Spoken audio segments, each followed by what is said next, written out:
Russian to the wire, came out hot. Scream Machine also sizzling on the early lead, but being urged to do so. Meanwhile, Eddie G and Russian to the wire get the lead and cruise along with a half mile to go. Right behind them, Bang Goes Heat, about 3 lengths from the front to the outside of the favorite, Call 'em All.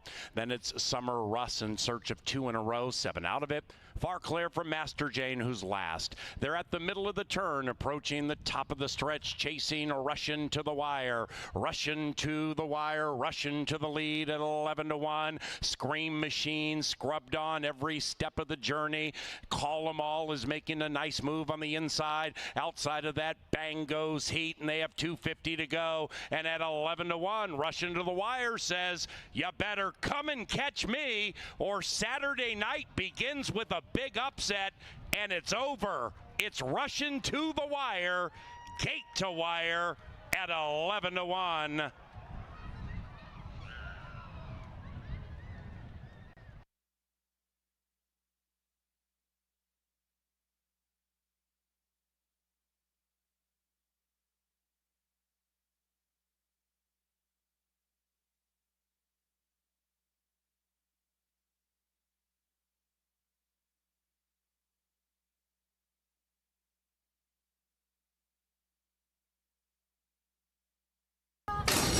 And they're racing from the center. Factor That is in search of 2 in a row and outbroke the field. But now Kooky Berry takes the lead. It's Kooky Berry joined by Sassy Mama to the outside. And those 3 skirmish into the first turn. And they're going quickly on a sultry Saturday in Shakopee. They're going very, very fast and have opened up about 6 or 7 on the rest of the field, which is led by the gray. Go, Leanne, go. 4 lengths behind Leanne is on speed dial. Another 2.5, 3 with her boots on. Field well strung out. Pace still hot. After that, Strawbella third last. Behind that one is Anna in search of 2 in a row. And Elegance and Tonic whips them in. And 14 covers them into the far turn. And the pace begins to slow down. Factor That, boots clear by 2. It's Factor That from Kooky Berry taking second. Sassy Mama's under an all-out ride, advancing a bit. Likewise for Strawbella. Strawbella at one point third last, now third, but circumnavigating. Kooky Berry is sequestered to the inside of the gray. Go, Leanne, go. And round about the quarter pole, they come charging down the Canterbury Park stretch. They're still chasing Factor That at 5-1. Factor That languishing a tad. Fellow Gray, go, Leanne, go, takes the lead. Behind that one, Elegance and Tonic from the back. Go, Leanne, go. Go, Leanne, go. Jumping all over the place. Elegance and Tonic, tight photo. That 5 looked beat, but came back at the wire. Hold them all.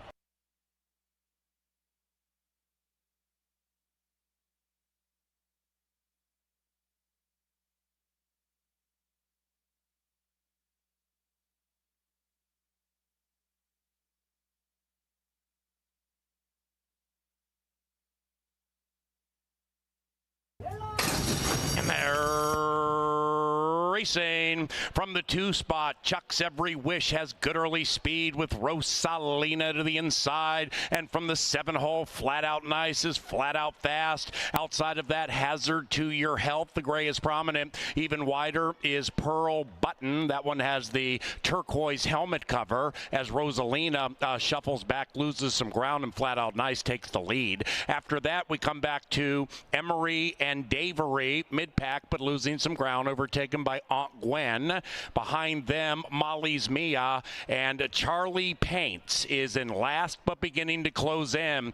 Moderate pace approaches the top of the stretch, and we have 3 skirmishing. Widest of all, Pearl Button makes the move. Hazard to Your Health right there. That's it for Flat Out Nice doing the moonwalk. Behind them, Aunt Gwen's Charlie Paints shoved on hard, about 4 lengths out of it, and it's Pearl Button at 4-1. Pearl Button overtaken by Rosalina. Rosalina 2.5-1 with a burst into the final football field. Rosalina from Pearl Button. Rosalina kind of hanging around, but has done enough to win. She is Rosalina.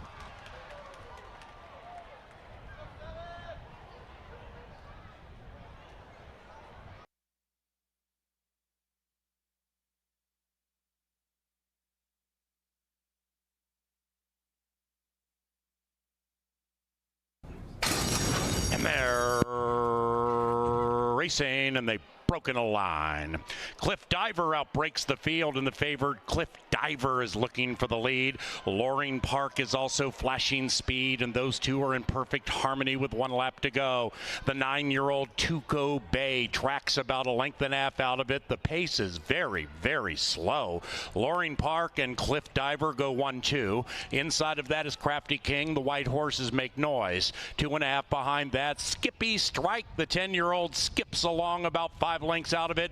1.5 clear from Bourbon Aficionado, and Fly Nightly is last and 9 lengths from the lead. Cliff Diver to the outside of Loring Park. They still slug it out in the middle stages. Outside of that, Tuco Bay is within 1. Make Noise right behind the leading 3 to the outside of Crafty King. After that, we have Skippy Strike, the 10-year-olds being niggled at and overtaken by Bourbon Aficionado. Fly Nightly angles to the outside, still about 8 or 9 from front to back, and they approach the top of the stretch. 1-4-4-1. Loring Park a whisker. Cliff Diver scrubbed on hard. Behind them, Crafty King. After that is Tuco Bay. Then it's Skippy Strike. Inside of that, Crafty King now is about 2.5 lengths behind Cliff Diver. Loring Park. Outside of that is Tuco Bay and Skippy Strike. Cliff Diver, Loring Park. Outside of that, the veteran Tuco Bay. Spine tingler.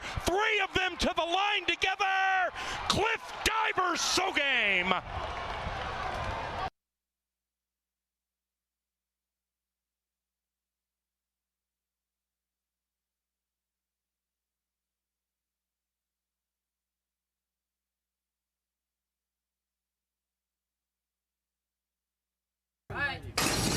They're racing. Number 8, Just Plain Ornery, stumbled shortly after the gates pop, but recovered nicely and is prominent. From between them, Darn Quick is Darn Quick. Darn Quick and Roberto Morales, like the wind, scoot down to the inside, open up by 5. Cajun Hope is sole alone in second, chasing the tearaway Darn Quick. About 5 after that is Just Plain Ornery. Then we come to In Honor of Autism, beginning to advance, 10 lengths behind Darn Quick, who leads by 7. Then we come to, after that, it's Blue Skies and Angels, moving up gradually to the inside. Scooter's Boy is second last, and at the rear is Copanello Bay. At the top of the stretch, it's a one-horse race, and that one horse is Darn Quick, taking a 6-length lead and making it 8. Darn Quick leads it and turned for home with a lead that is slightly diminishing, but it's still healthy. In second, Cajun Hope. Outside of that, Scooter's Boy closing fast to the outside. Here's Darn Quick putting their backs against the wall, and Darn Quick is gone. The People's Choice wins by a diminishing 4.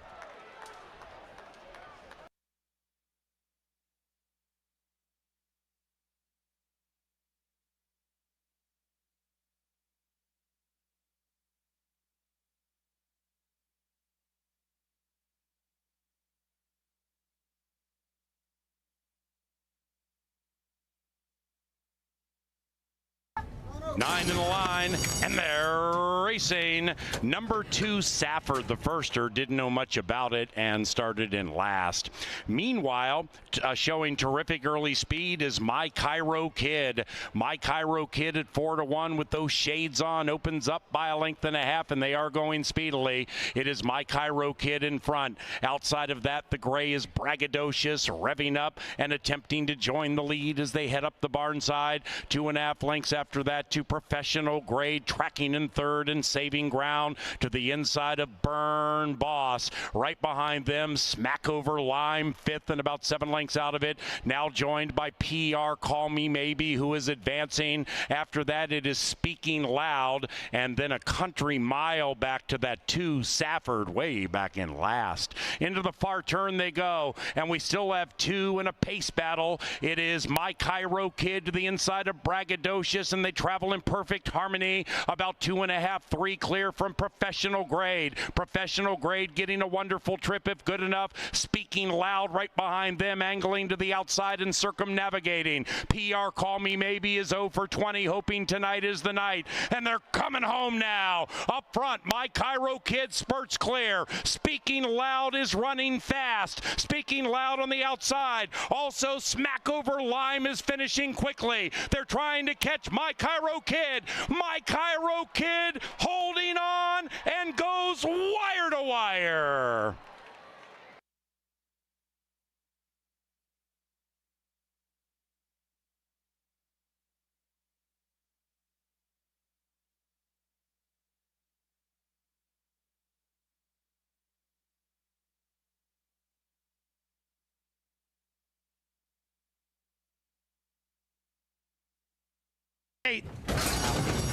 And they're off, and the 6-horse, a Rose and Wine, broken a tangle and is dead last.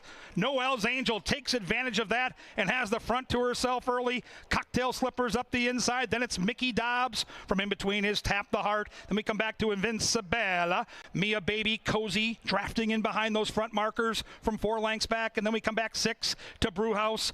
And then Cato's Lady, and at the tail of the field is the favorite of Rose and Wine after that terrible beginning.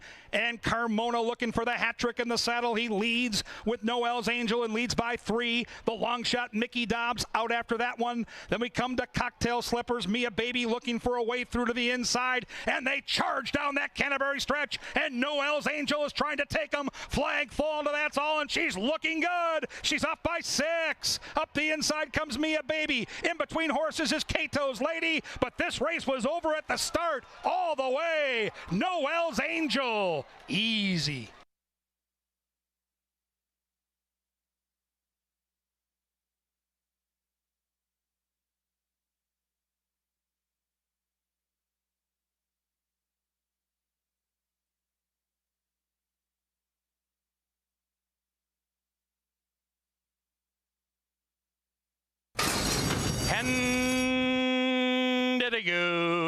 River Ransom flows out of the gate speedily, and so does Jackson Action. And outside of that, Baby Nova looks all grown up with that early speed. About 4 lengths behind that to Zenardi Bones, who's to the outside of Sharma D.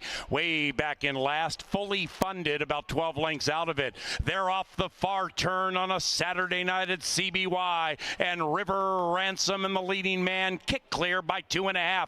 In second, Baby Nova, but losing some ground, joined by Jackson Action to the inside. After that, Sharma D, 5 out of it, and a mile clear from Zenardi Bones, and last is fully funded, and they come charging down the Canterbury Park stretch. River Ransom hanging around. In fact, that one looks done. It is Jackson Action, and inside Sharma D at 11 to 1's finishing fast. Jackson Action from Sharma D. Jackson Action prevails.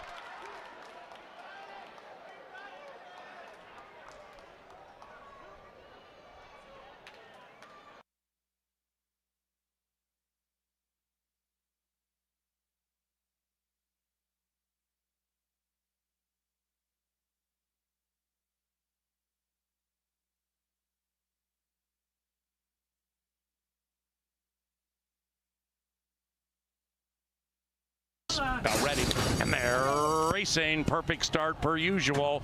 Josh's Drama is being ridden hard for early speed, and Josh's Drama gets down to the inside and has a 1.5 length lead with 7 furlongs to travel, tugging along 4 right behind Josh's Drama. In fact, that one now is led by Rhino to Grace, second for now. Supreme Leader is speeding up to the outside and taking second. My Boy Bomber right behind the leading 3, and after that, the man, the myth, second last, and the one in last, BL's Concerto. They race in single file as they head up the barn side in the lucky last, and Josh's Drama leads it by 1/2. In second, Supreme Leader, 1.5 lengths. Rhino to Grace is next, 1/2. My Boy Bomber, 4.5.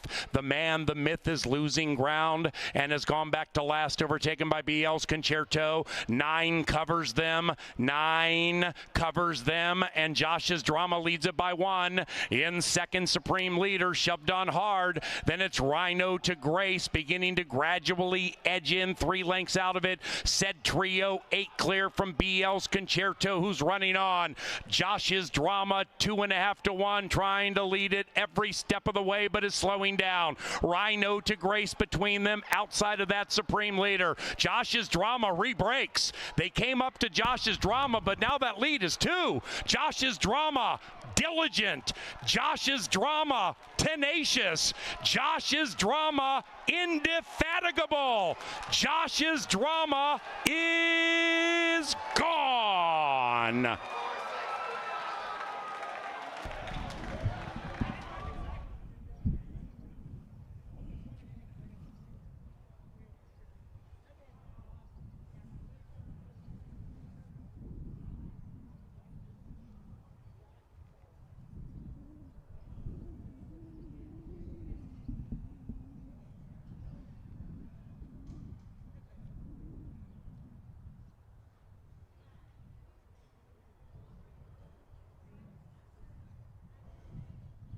Ladies and gentlemen, please rise as Corey Amundsen leads us in the national anthem.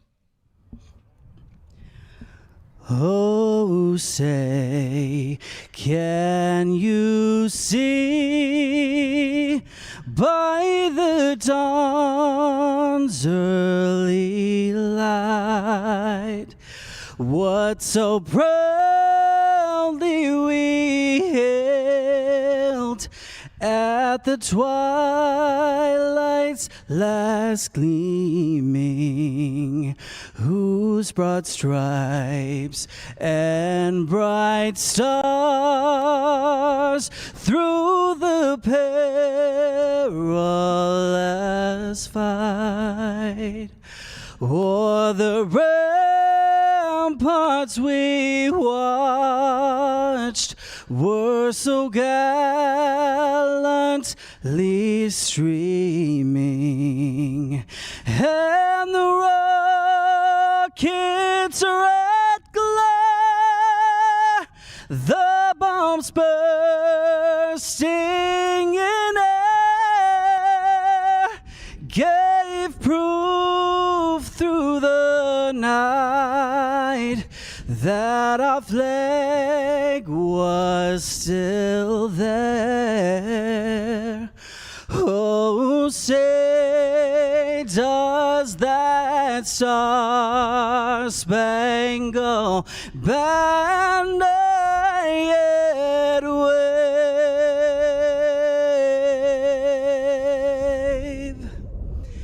o'er the land of the free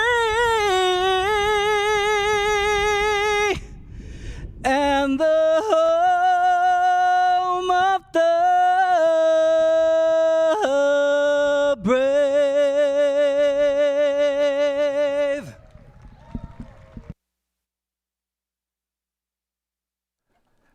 Good afternoon and welcome to racing from beautiful Canterbury Park here in Shakopee, Minnesota.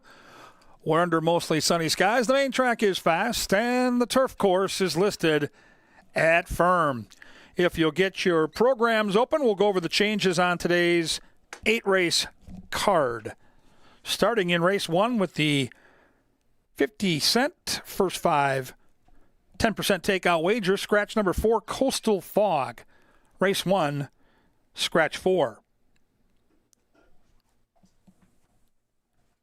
Race number 2 starts our early pick 4 with races 2, 3, 4, and 5. In race 2, take out the 9, Cross the Causeway.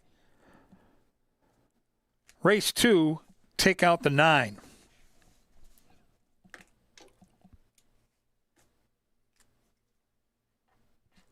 There are no changes in race number 3. Race 3 is free and clear.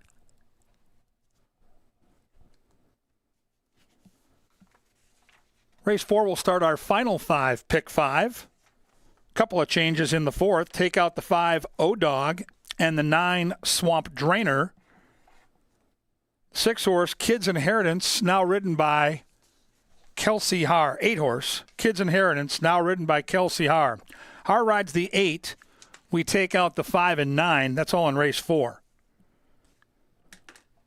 Race 5, scratch 7, Super Wise. Race 5, take out that 7. And our final set of changes on today's card will happen in race 6. The also eligibles, 10 Glendale, 11 Catholic Guilt, are both out. 10 and 11 out of the 6th, and that concludes the changes on today's card as race 7 and 8 are free and clear. Up next, everything that's important at Canterbury Park, followed by Today at the Races, sponsored by Touchdown Tile. We've got quite a day ahead, Kevin. We do. It's a big one. Is a little bit of everything. The racing, it's great. I think we're going to see some long shots today. We're also going to see poodles and doodles racing on the track, something you're excited about because you've not had a chance to call them. Now, I'm going to tell you this. Teddy P, we see him once in a while. Once in a while. Right. Occasionally we see But Teddy. if you're familiar with him, he's got a doodle. So he brought a doodle out, as did Chappie from the casino. You'll see him dealing blackjack down there. And they run fast. They do. This isn't. They're not going to be dawdling like the Bulldogs. These things are like bullets. Yeah, and Bob and Wendy Stark, dear friends of mine from Shakopee, with their daughter Allie, they have a couple of different poodles and doodles in today in 2 different heats. Paul Allen's going to call the 3 dog races after race 3. I'll be down there for heats 4, 5, and 6 after our 6th race with the horse racing. And then don't forget, the kids that are here for Family Day, you get to run on the track after race 8.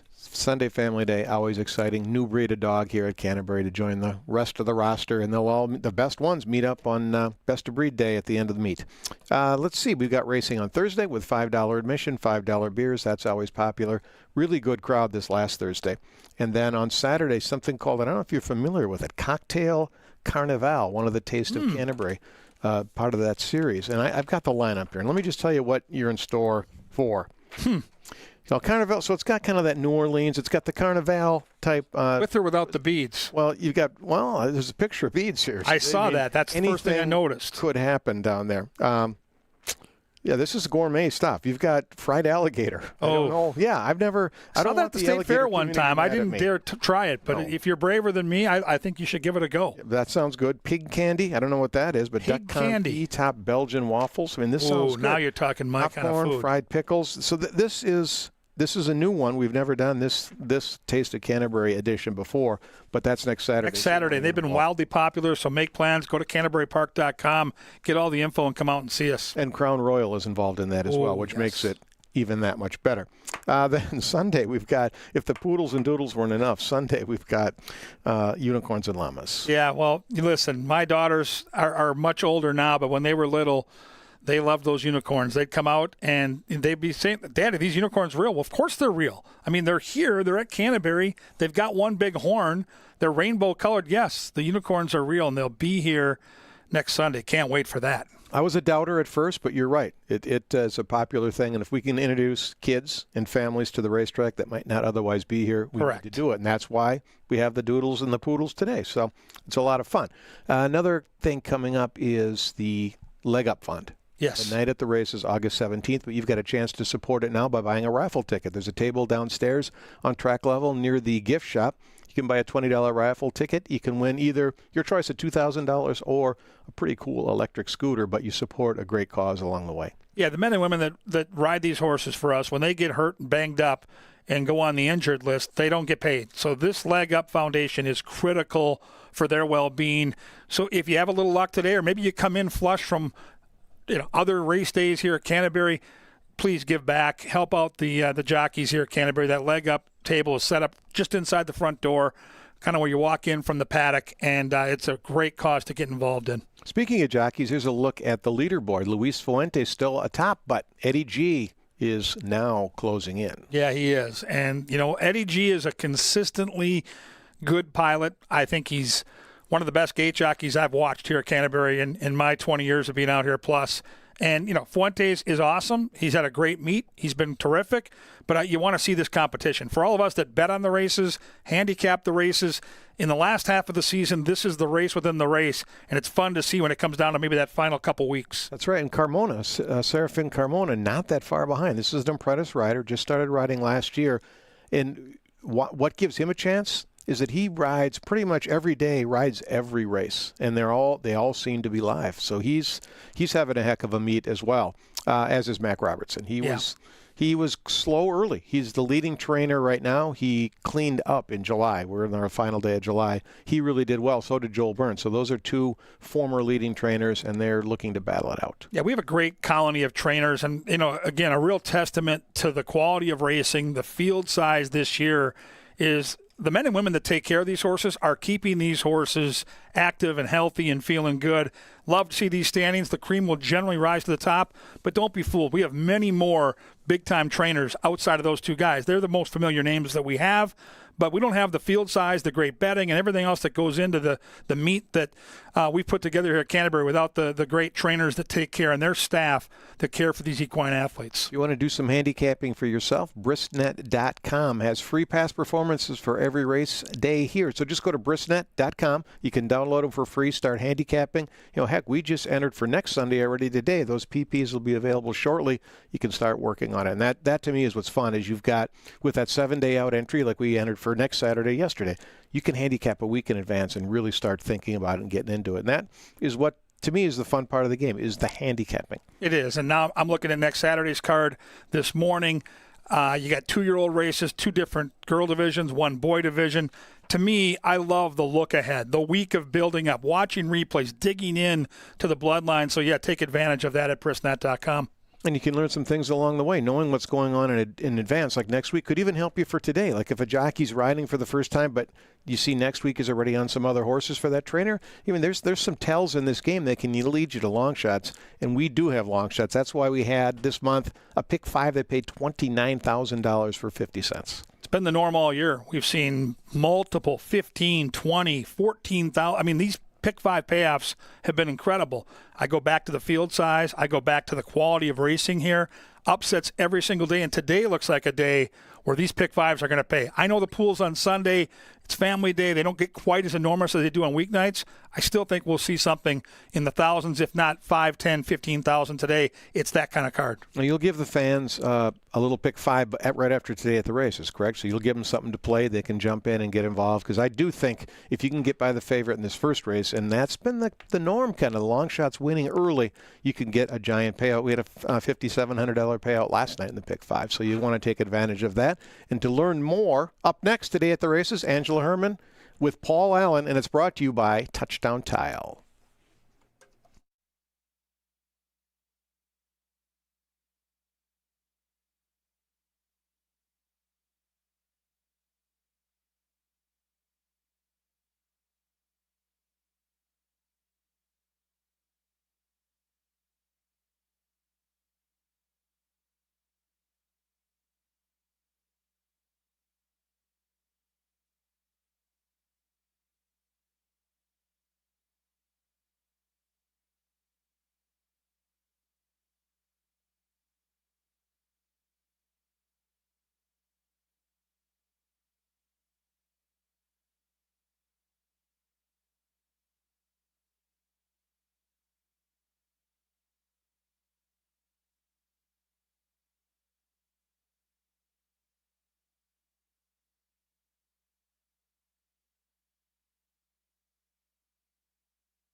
Indeed, and the temperature's close to 90. It's humid, and the city is Shakopee, and the state Minnesota. So welcome to Today at the Races, provided by Touchdown Tile and TouchdownTile.com. Angela Herman is here. I'm Paul Allen. Kevin Gorg's in the press box, and we make up the Steam team on a steamy Sunday in Shakopee. And, that song you heard, Hot in the City, that's an old school song. And speaking of old school music, because with these picks we're going to unfurl today, you need to hold on loosely.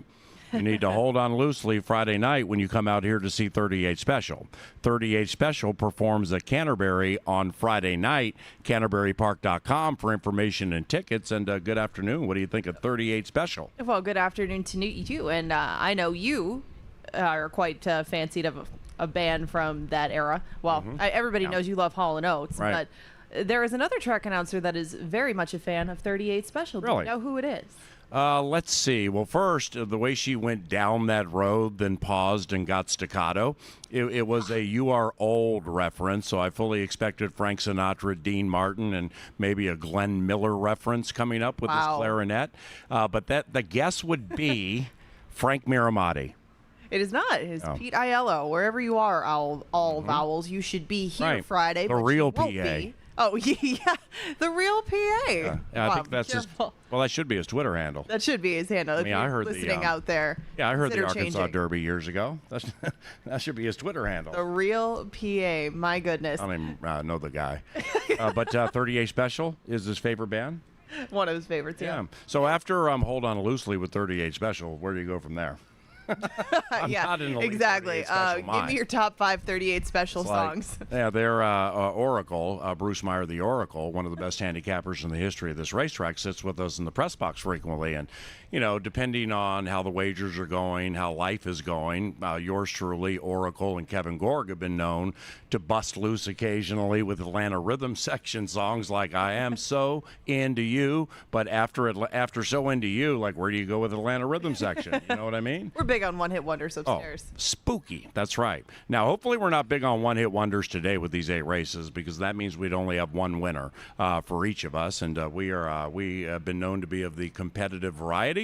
Sometimes. And we are here to handicap and unfurl to you what we think, where our win bets are going to fall, and hopefully you enjoy the presentation. You make a lot of money today at CBY. Fast Main Track Firm Turf Course, race number 1 begins at pick 5 with a country low 10% takeout. Scratch number 4, Coastal Fog. Well, before we came down here, one member of the Steam team, Kevin Gorg, was heard uttering, number 7, Hidden Profit, is Lone Speed. And I'm like, yeah, I took number 7 too. And Angela took the 6. What do you think of that whole scenario? Well, Majestic Kraken did sort of, I guess, beat Hidden Profit at his own game when they met 2 starts ago for both of them. Majestic Kraken came out on top that day, but he hadn't shown that kind of speed previously. And I would not be surprised with the scratch of the 4, Coastal Fog. Do keep in mind that horse is out. That is a big scratch. I think that Majestic Kraken probably won't be too far behind Hidden Profit at any point, and they may have sort of a repeat of that event. Forsaken is interesting to their inside. I'm looking at the 3 outside horses, the 5, 6, and 7, because Forsaken can sit just off the pace, but he also has the speed to go up there and make sure that Hidden Profit is honest on the front end. So I think these 3 being involved in the pace throughout should compose your trifecta. I took them 6, 5, and 7 because I just thought that Majestic Kraken would be a much better price than Hidden Profit. I think the board will reflect that throughout, and they don't offer much of a different set of past performances on their best day. Race number 1 for me, I'm going to take it 7, 8, 6. I look for 2 in a row for the leading rider, Luis Fuentes, and Hidden Profit. Now, with race number 2, we head to the turf course, where the unpredictability, for those of you who haven't been here much this year, the unpredictability in the long shots and the big prices leading to like $15,000, $17,000, $29,000 pick 5s take place on the turf course. And it's been a common thread. That DQ last night, that was a turf race, right? No, the DQ was on the dirt. Okay, so that's a 21-1 on the dirt, but otherwise, I mean, we've had bombs, a 50-1 shot, one on the turf, and then came right back and like the next turf race, a 35-1 shot, one, both ridden by Kelsey Haar. So open your minds to long shots when we have turf racing. Scratch number 9. I think the key here, and tell me what you think, is a horse named Mr. Muldoon, who's not even in this race. But Mr. Muldoon has run against the likes of Outlaw Run, and that's my top pick, and has run against also Too Many Names, and both those races were good. Mr. Muldoon is good. I think he's kind of a key here. It's 3-6-7 for me. Why don't you carry us through it? Well, Outlaw Run is actually one of those aforementioned horses that you brought up, the 35-1 shot that keyed one of those carryovers. And you do talk about prices on turf, so of course I end up on War Rascal. But I thought that War Rascal could probably save the most ground, get the best trip if a couple things break his way. I mean, he's not a real small horse, so I don't love that positioning for him. But the way that he's performed and improved on the turf caught my eye enough where I think some of the sprinters stretching out, some of the natural speed horses, will get themselves in front of War Rascal enough where maybe he'll just fall into a stalking sort of trip. Luis Fuentes is one of the best riders that we have here overall, but I like him on the turf a lot more too.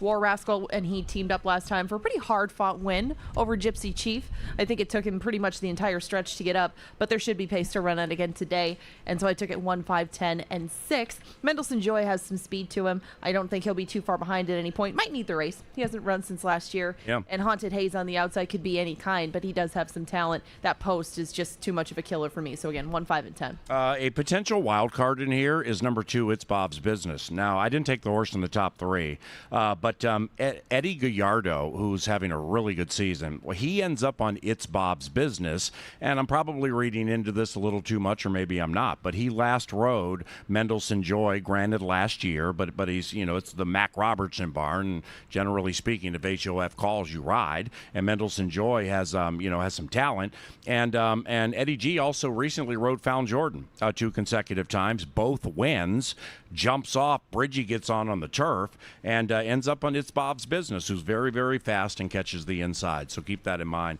It's Bob's Business is an upsetter in here for yours truly.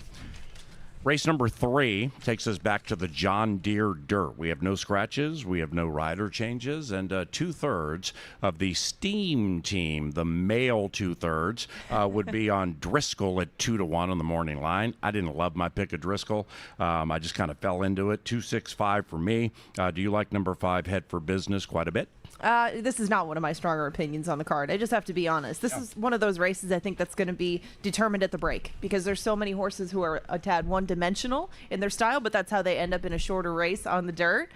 Hello. And, so I did take a horse with some speed towards the outside. Nephew in play. I know, both of them. Surrogate nephew in play. Head for Business. Caught me right off guard. Head for Business has used his speed in the past to keep himself in close attendance to the pace, which has been a necessity over the last few days on this main track. Pablo, you've got to calm down. I know. You can do that when you're the second PA. Oh, that's true. Everybody else is just a number.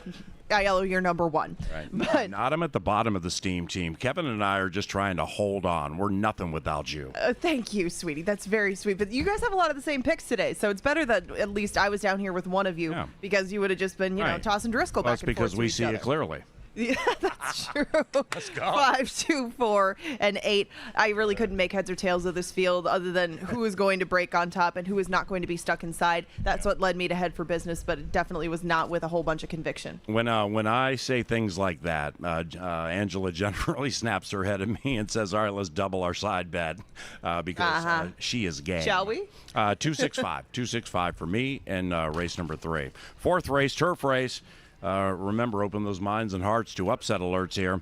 Scratch numbers 5, O-Dog, and number 9, Swamp Drainer. Swamp Drainer. I can't imagine. I'm not looking to the past performances here. Robin Lee Spencer, the owner of this horse, I can't imagine. I mean, we're looking at the claiming ranks here, so... Oh, Robin did breed this horse. Okay, and own the horse. I'm just trying to figure out how you come up with the name Swamp Drainer. It's very compelling to me.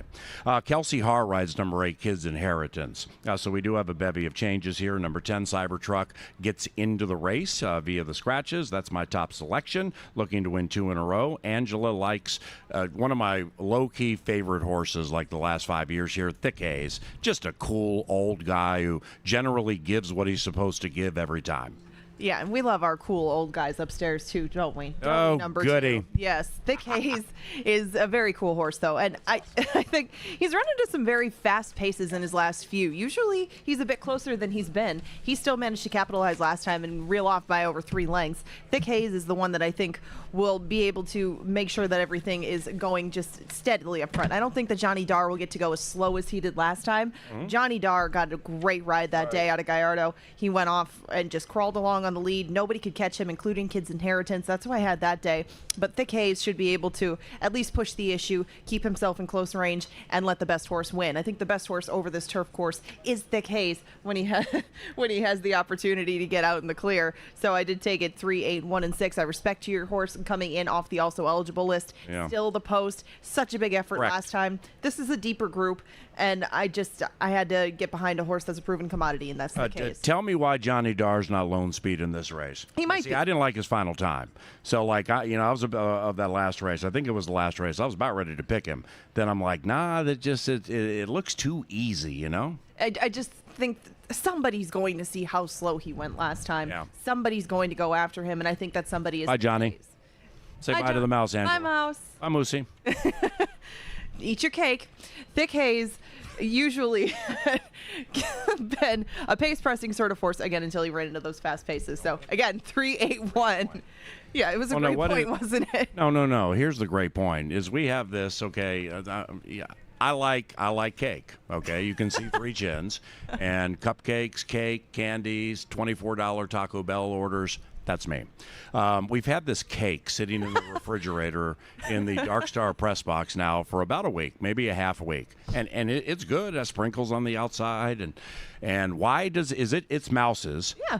And he's not eating it or taking it. I have no idea why. This is the end of a racing week. Does that mean somebody gets to take it if the Mousey doesn't take it? It could be new terms of our side bet, because if I take it, he won't even notice it's gone. I can Right. replace it when we get back. Yeah, no, it was his Unbelievable. birthday. So if you do see him, make sure you wish him a happy belated birthday. Tell him to eat his cake and get it out of the dang fridge so that Paul and I don't just split it and run away with it. But And he in turn in race 4 will tout you on the greatest favorite chalk, all with the odds in third that you've ever come across in your life, and everybody will win together. And if that favorite is Cybertruck, which it won't be, that means I will win. I pick race number 4, 10, 6, 7. This is, for me, the most competitive race on the card. Sarge's Sermon, I can make cases for that one.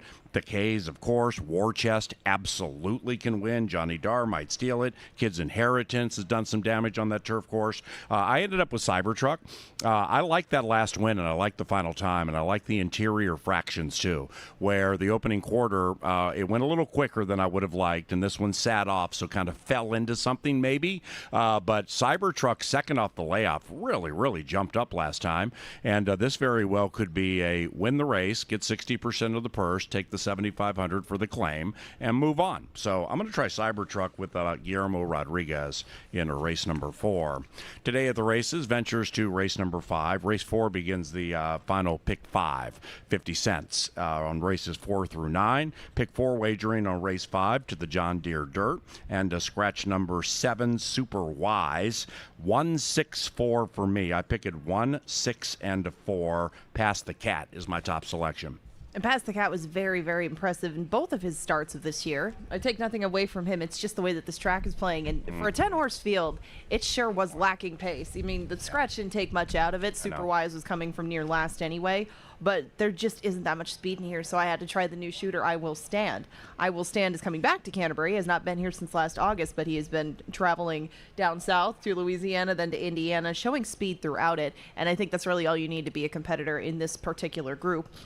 I Will Stand gets De Silva on board, not afraid to put a horse in the race and hit the gas out of the gate. Emergency Response is right next door, and Emergency Response does have some speed. He's got such a runoff to him, too. I mean, that horse, whenever you see him coming around the turn, it's just like, whoa! You don't necessarily envy Brian Pena, but he does have enough speed that if I Will Stand wants to go out there and slow it down, he might not be able to, but these two might just get into a relaxed rhythm up front, and I think that a lot of closers behind them will not get the setup that they need. So I had to take it 4, 6, 1, and 8. And with Pass the cat for me. I just know the horse is sharp, and the interior fractions of the last couple of races been pretty dawdling and slow. Still finds a way to close into it, doesn't always win.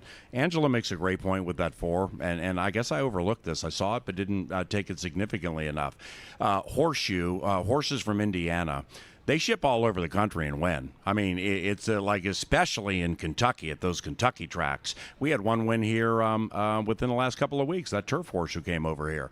I think the horse won. Remember what I'm talking about? Yep. That favorite, right? So, Franz Joseph. Thank you. I got a lot of respect for I Will Stand here. I'm gonna stick with that 164, but if I put a pick 5 together, definitely will have that 4 in the mix. Now, race number 6.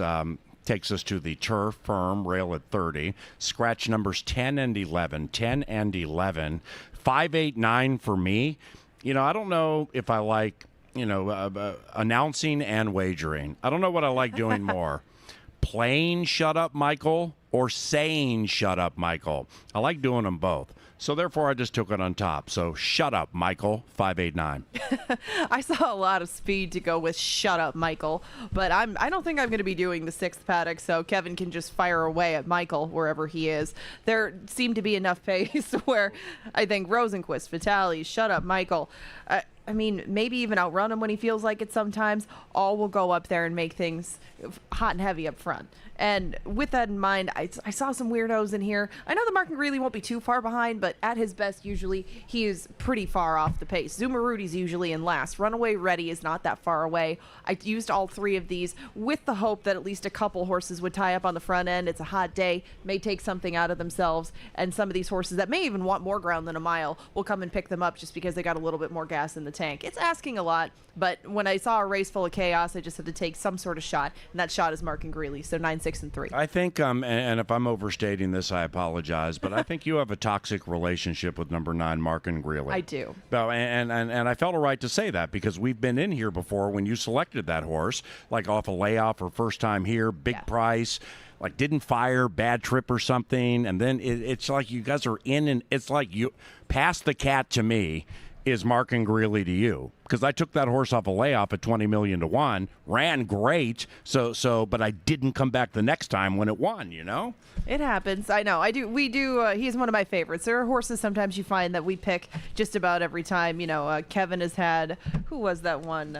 Oh, yes. Yeah, every single time. He's saying it upstairs right now. I'm sorry, I can't remember it, but you just come back to them time after time. Mark and Greeley is one of those for me because he likes this turf a lot, and he defies the profile to a degree. Usually you'd want a horse with a little bit of speed. He's shown none at times in the past and still manages to get up. It's kind of cool. So I do like Mark and Greeley, but I can't single him in that group because all 3 of the horses that I have in the mix will need some luck to come from behind. Well, Angela and I are in unison on race number 7. That's the penultimate on Pepsi Family Day with dog racing after 3 and 6. Poodles and Doodles, you say? Yeah. Is Cool Karma a single? I mean, do you get aggressive in single number 7? I go 7, 6, 4. Yeah, I think Ray-tastic absolutely can win, but I like Cool Karma quite a bit. Do you? Yeah, I do. I don't. You can't single her just because if you use her in a multi-race sequence, you're at the mercy of how she's feeling today. Because Cool Karma has not been the most cool customer in her first few starts, especially at the gate. She threw a fit last time, and now she's going to have to go in there and maybe stand a little bit longer and run a little bit further. That works against her, but you know that the ability is there. It's not the muscles, it's the mind with Cool Karma. Right. And if she can figure it all out, if you see her behaving on track and you get the indication that the gate isn't going to be as much of a problem for her today, she does have the pedigree to be a good turf horse. She's shown some ability at times anyway, and she has some speed. That's what I was looking for in a group that has all kinds of different profiles to it. So if you have a certain sort of maiden that you look for, whether it be closers, whether it be pedigree, whether it be Tomlinson numbers, you can probably find it in here. But I found 7, 6, and 5, and it was Kierkegaard that Kevin picked every Kierkegaard. It was Kierke. That's who it was right here. Steam Team Unite with Kierke. 7-6-4 for me. 7-6-4. Race number 8, the finale. You got to win this one, so you leave the track feeling pretty good. We have no scratches, no jockey changes here. Number 2, Hightail Cowboys looking to win 3 in a row. I caught that one good last time, but I'm not saying last time was the wedding. This one's the funeral. Is not why I'm taking the horse. I just think it's a different cast. I go 8-4-2. 8-4-2. I got the 3 in the mix. I mean, mean, I think this is a deflator. Oh, so do you like the 4 and the 7 and the 8 a little bit too? Yeah, I might hit the all. If I single just throw everyone. If I single Cool Karma, I might push something close to the all button here, because I struggled with this race 8-4-2. Well, you did mention Boat Song, even though you didn't use him in your selections. Kevin and I agree on Boat Song. He's going to try to keep things going for the Mac Robertson stable, which has been really going good guns for the last month or so. And it's interesting to me that a 5-year-old just worked out of the gate. That's the last work that you see out of Boat Song. You don't see a whole bunch of 5-year-olds working out of the gate. Now, granted, he did work with a firster, a very well-regarded one at that, in D'Angelo. They rung up the exact same time, but it was quick. And D'Angelo ran pretty well when he debuted the other day. Boat Song has not been getting out of the gate at all. For quite some time, that has been his issue. So the speed has been there in the morning with these quick half-mile moves, even the 5/8 move. It's just getting out of the gate and not giving himself too much to do late. Boat Song, hopefully after that gate work, has figured a few things out, and even if he doesn't break on top, even if he isn't leading the way, he can keep himself in the mix. And we know that this horse has some ability, likes this track, and may not be the really, really short prices that he's been in the past. We find out, but 3, 8, and 6 for me in the final. We have food trucks here. We have Dave's Faves, a $2 chance at wagering immortality, adjacent to the gift shop over there, and adjacent to the casino entrance over there. It's only $2, might change your life. And we have 8 exciting races for you coming up right around the corner. For Angela Herman, I'm Paul Allen. We're going to head up to that press box beer cooler and hang out in there for 3 minutes to get cool. Stay cool today. Good luck.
All right, fans, horses have gathered in the paddock for the first of 8. We start a pick 5 here in race 1. I've got a ticket assembled for the crowd. That's a $48 ticket. I thought this first race went through the outside 3 horses. They're very consistent. The numbers are very similar.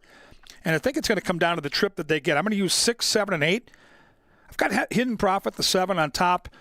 But that horse will need to be clear. I think both the 6 and 8 will have something to say about it in the stretch. So I'll use those 3 horses in the lid lifter. Second half of the double, second leg of the pick 5. I think it's a wide open turf race. I'm going to use 1, 3, 5, and 6. My top pick is the 3, Outlaw Run at 6-1. War Rascal looks very formful inside to me. And both 5, Mendelssohn Joy, and 6, Too Many Names must be included.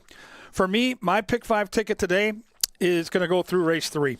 The single is Driscoll. Driscoll is very fast and has faced better competition. We'll see if the horse can get loose at 5.5 and take him all the way with the Silva. Then we'll spread in race 4, another really good turf race. Sarge's Sermon at 12-1 deserves a long look and will be included, along with Thick Haze. And then the 7 and 8 are Johnny Dar, who could be Lone Speed, and Kid's Inheritance. In the final leg of that pick 5, I'm going to use the 1 and the 4. Pass the Cat is red hot right now for Vic Hansen, along with I Will Stand In from Indiana. There's my ticket, 678 with 1356, single to the 2 in race 3 with 1378 with 1 and 4. It's a $48 ticket. Now, do notice today that with the heat, the post parade is going to be a little later. You can see right now, normally these horses are on the track and warming up already at 8 minutes to post. So you're going to have to make your bets a little early. There could be some lines as the day progresses. We've got poodles and doodles after race 3 and after race 6 on the main track near the finish line doing a 50-yard dash. Welcome to Pepsi Family Day. Welcome to that Pick 5. Get your tickets in now. They'll be at the gate in around 8.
Well, that was beautiful. The bugler, Lynn Dykert, came to play today. And here come the horses onto the track to compete in race number 1. It is a fast main track. We have pick 5 wagering. It's just 50 cents. Tab the winners of races 1, 2, 3, 4, and 5 and hit the pick 5. We've had many this year pay over $5, $7, $10,000. Scratch number 4, Coastal Fog, and welcome to the races.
The horses are approaching the starting gate on Pepsi Family Day. Sundays are provided in part by Quick Trip and Hormel. We also thank Appellado's, Continental Diamond, Jim Beam, Kim Crawford Wines, Maker's Mark, Minnesota Lottery, and Michelob Ultra. They're at the gate for the first. It is now post time. Our leading rider is Luis Fuentes. This week, the hottest riders, Eduardo Gallardo, through 3 days of racing, has 5 victories. Serafin Carmona also has 5. Trainer Joel Burnt has 4 victories this week. And that leads all conditioners here at CBY.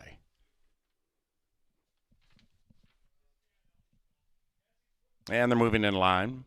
Hidden Profit, 3-2 and favored.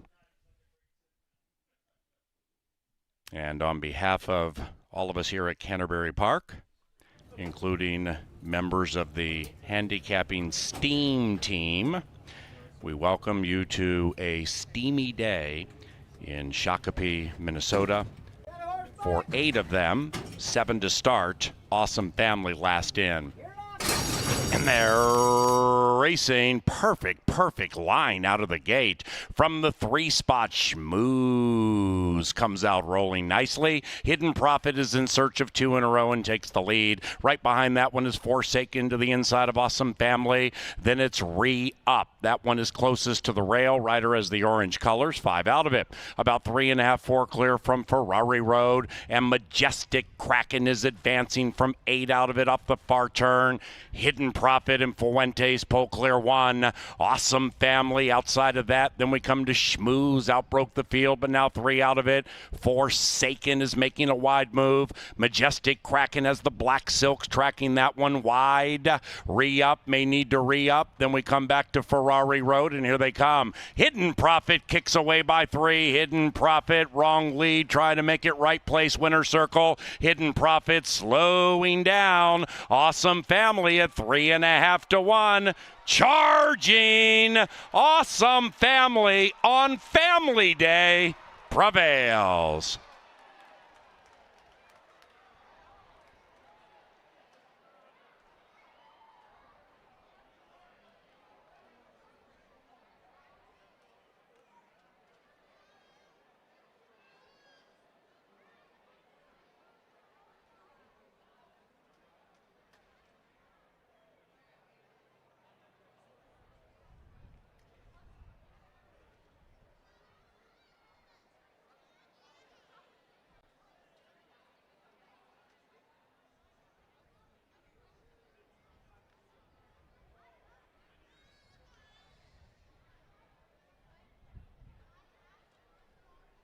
Ma.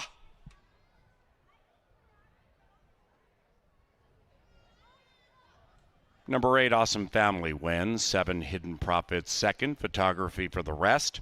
And we had a claim, a $5,000 claim in race number 1. Stand by.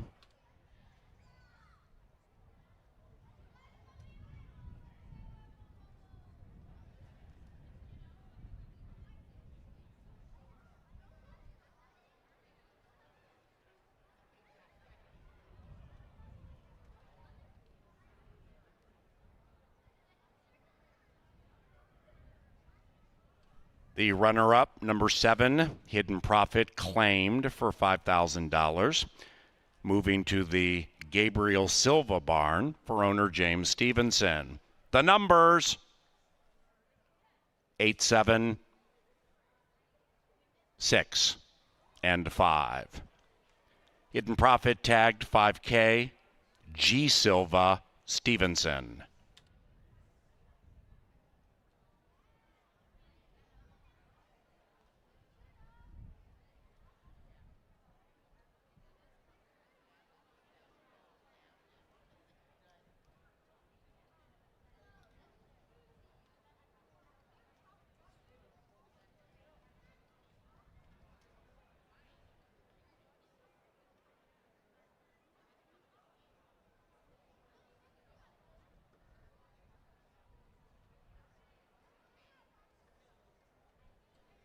Race number 1, provided by Loeffler, is in the books.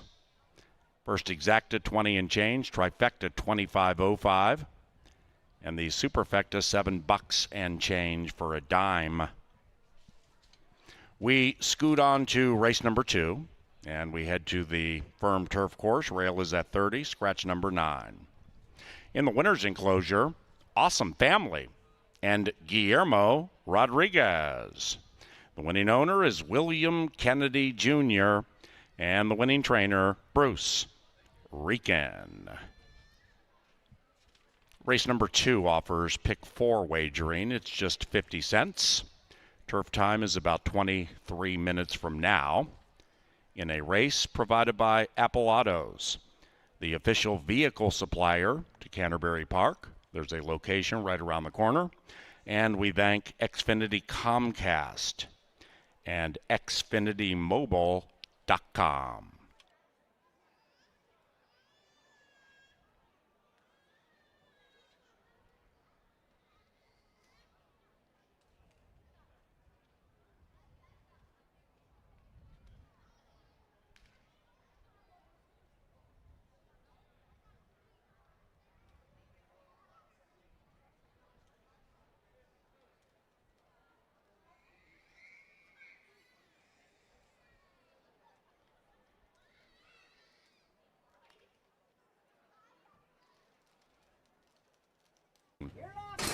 And they're racing. Perfect line out of the gate.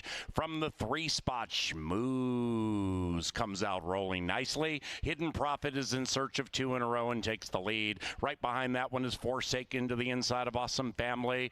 Then it's Re-Up. That one is closest to the rail. Rider has the orange colors. 5 out of it. About 3.5, 4 clear from Ferrari Road. And Majestic Kraken is advancing from 8 out of it up the far turn. Hidden Profit and Fuentes pull clear 1. Awesome Family outside of that. Then we come to Schmooze. Outbroke the field, but now 3 out of it. Forsaken is making a wide move. Majestic Kraken has the Black Silks tracking that one wide.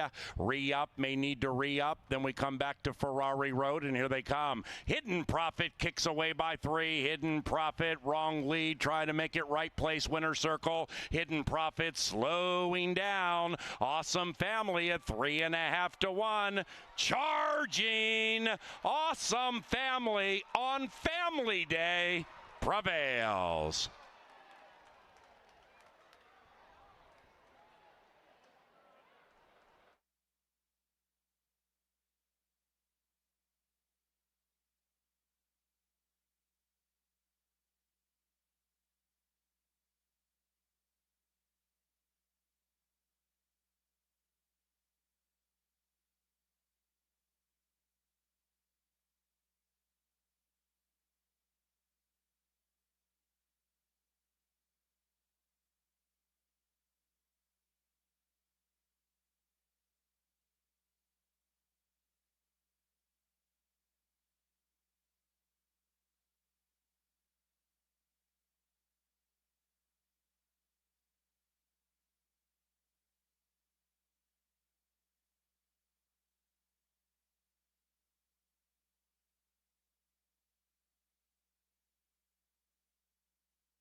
Well, we had a mild upset to start the pick 5 with Awesome Family in the lid lifter. We've got food trucks out here in the paddock. We've got some ice cones, all kinds of fun things for the kids. Pony rides, petting zoo, and as I mentioned, after race 3 and 6, we'll have the poodles and doodles.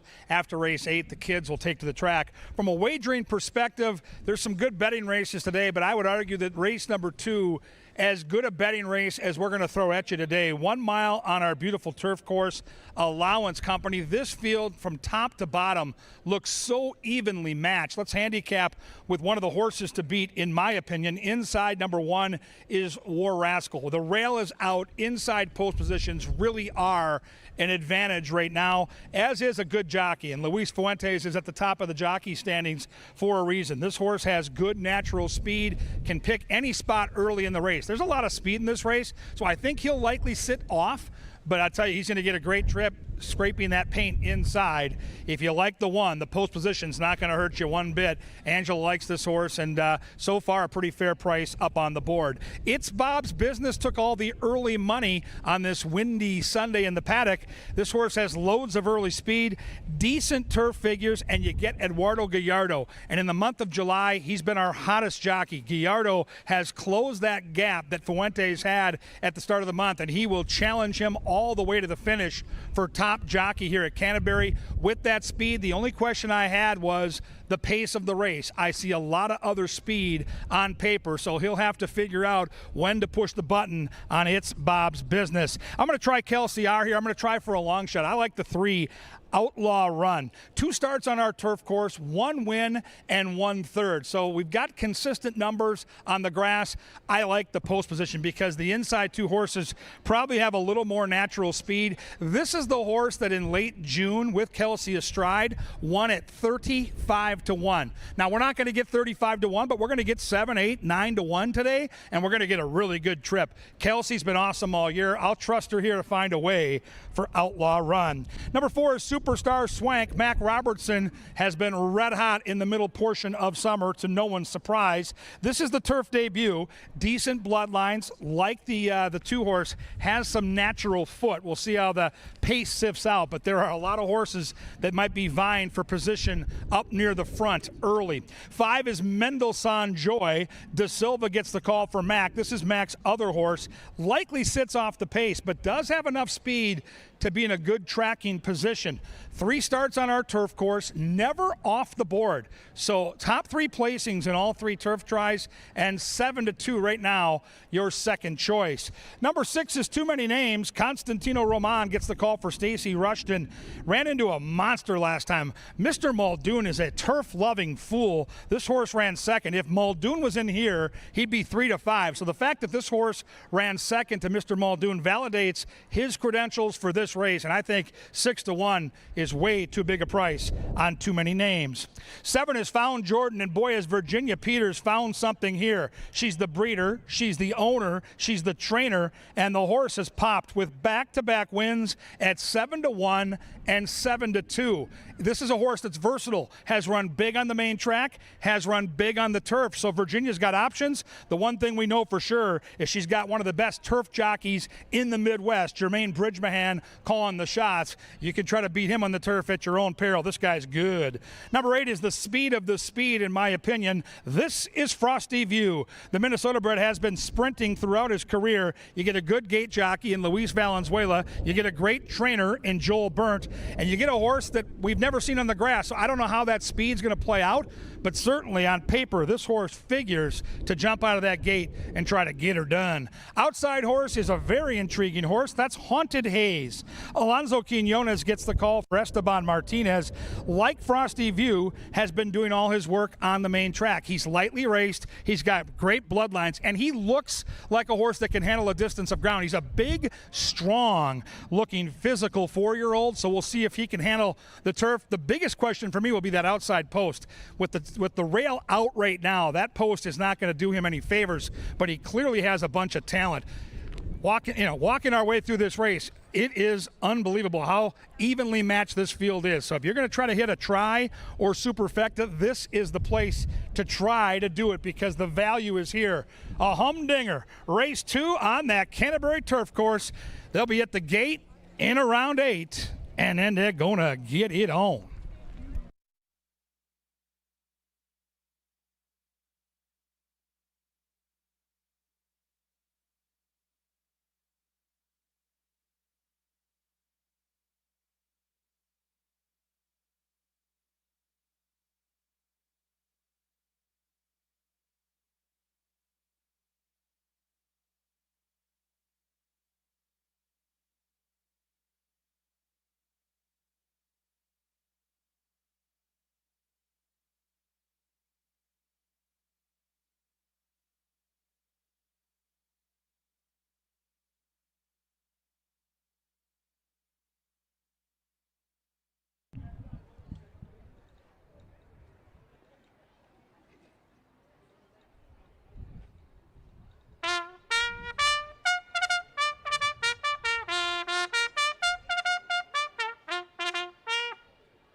Race number 2 into the firm turf course for pick 4 wagering. Scratch number 9.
They're at the gate. It is race time.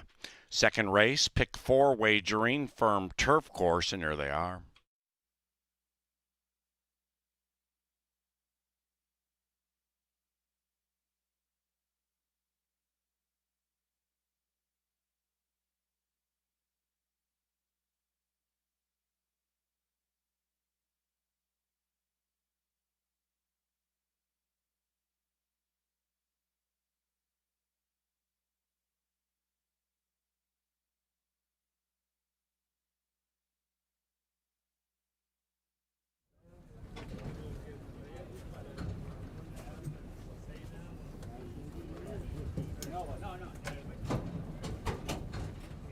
One out.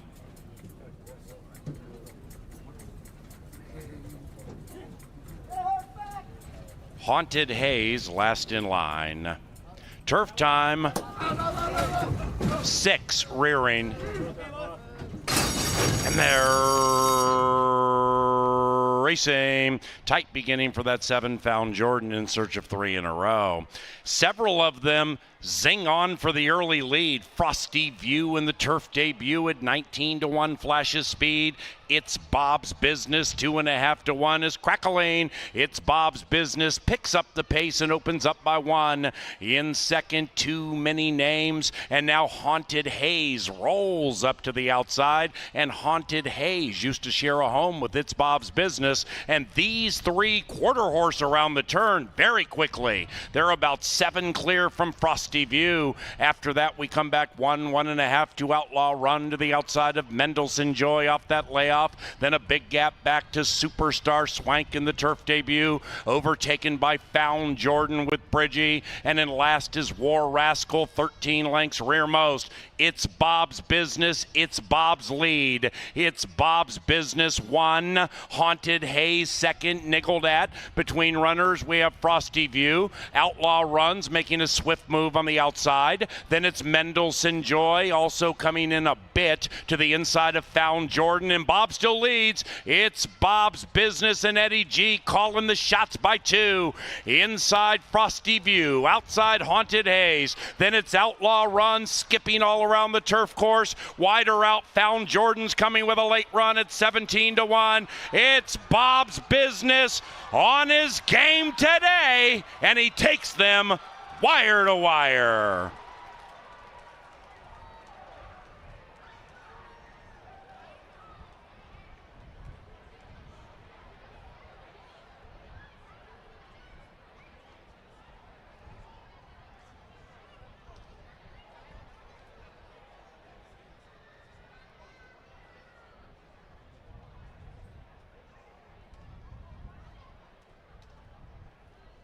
Number 2, It's Bob's Business, very nicely.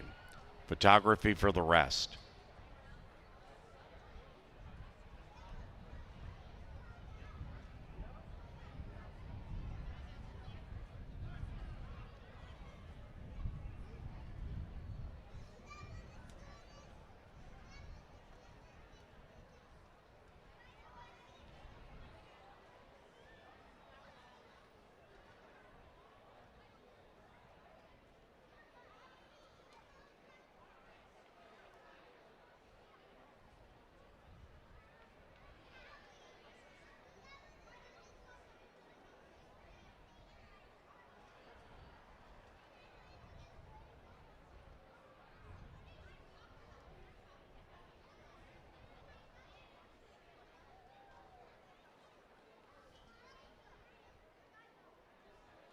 The numbers 2,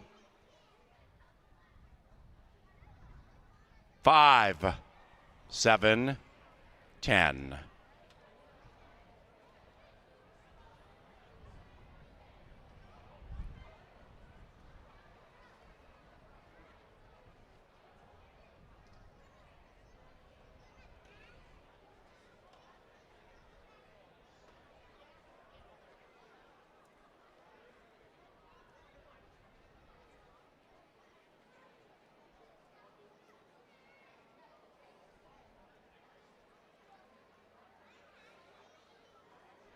Race 2, official. Exacta 1460, trifecta 7620, 10-cent superfecta $189. For the 10-cent superfecta, 25710. And two of the three preferred in the win wagering finished first and second.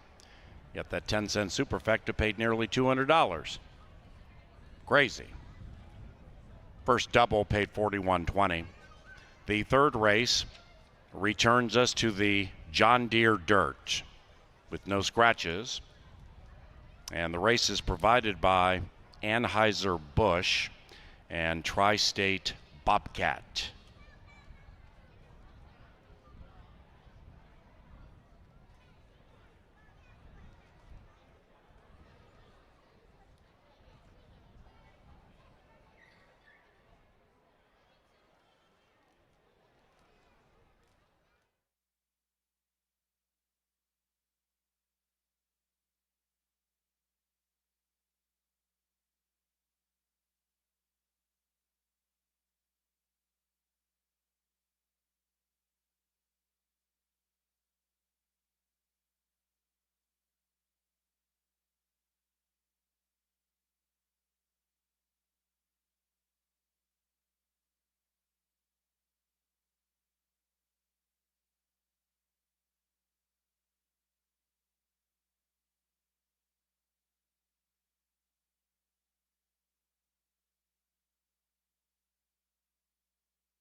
Now entering the winner's circle, the speedy It's Bob's Business and Eduardo Gallardo.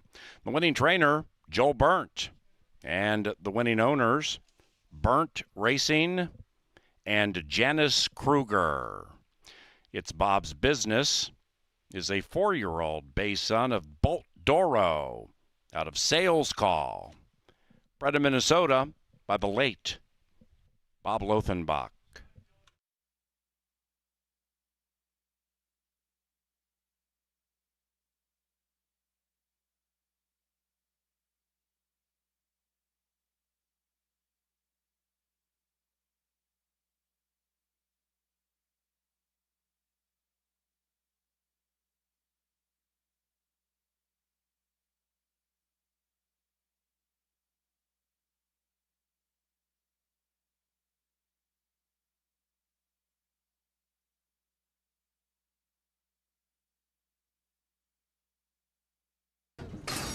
And they're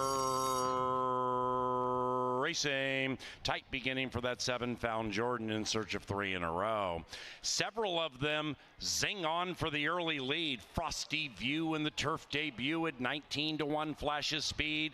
It's Bob's Business 2.5-1 is crackling. It's Bob's Business picks up the pace and opens up by 1. In second, Too Many Names, and now Haunted Haze rolls up to the outside, and Haunted Haze used to share a home with It's Bob's Business, and these 3 quarter horse around the turn very quickly. They're about 7 clear from Frosty View. After that, we come back 1.5 to Outlaw Run to the outside of Mendelssohn Joy off that layoff. Then a big gap back to Superstar Swank in the turf debut, overtaken by Found Jordan with Bridgie, and in last is War Rascal, 13 lengths rearmost. It's Bob's Business, it's Bob's lead. It's Bob's Business 1, Haunted Hayes second, nickeled at. Between runners, we have Frosty View. Outlaw Runs making a swift move on the outside. Then it's Mendelssohn Joy also coming in a bit to the inside of Found Jordan, and Bob still leads. It's Bob's Business and Eddie G calling the shots by 2.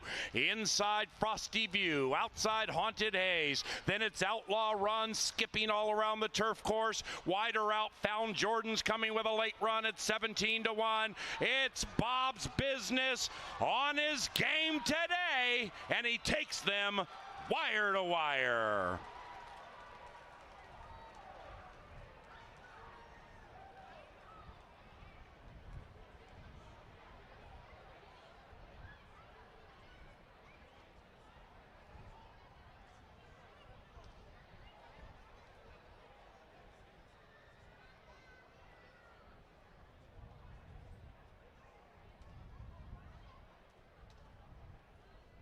Number 2, it's Bob's Business.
Good finish, and it's Bob's business. Pulls it off on the front end, and that was no easy feat either. Did all the dirty work up front, kept right on going. Congratulations to the Burnt Barn, and it's Bob's business getting back in the winner's circle in race number 2. Now on to the third. It's a pretty evenly matched sprint in this one. They go 5.5 in our third race today. We don't have any changes to report of.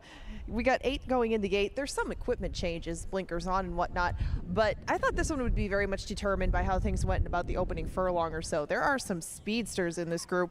Goose Drank Wine has shown speed recently, but that's been going much longer than he's going today. Goose Drank Wine is going to cut back in distance, and I think that the rail might leave him in a tight spot early on if he is trying to go contest the lead, because Driscoll right next door is a very, very fast customer, and there's a couple to his outside that might make things uncomfortable up front. You do get 6-1 on Goose Drank Wine, and he is very much on his toes in this heat. Not a bad indication from some of these horses, as again, it is a warm day, but a breezy one at that, maybe cooling things down a bit. Driscoll was the selection of both Kevin and Paul, and this Speedy Silva trainee tries to go for his 4th career win, and only his 2nd try here. Now, he has run with some stablemates before, both down in Arizona and here in Minnesota, but Driscoll right now at 9-5 was just something I couldn't bite down on, because there is so much speed, like I mentioned, to his outside. If he had drawn maybe a little bit further out, would be more interested, but at that price, and Driscoll does look good in the paddock as well, I just think that he would probably get a stiff challenge from start to finish, and he may pull it off, but he'll be a short price in doing so. Cannonball Coming is one of those stablemates that Silva horses run with before, and Cannonball Coming needs a 180 in form, quite frankly. He has been going down the class ladder a little bit in recent times, and it hasn't been perking him up, so they bring him to the bottom today.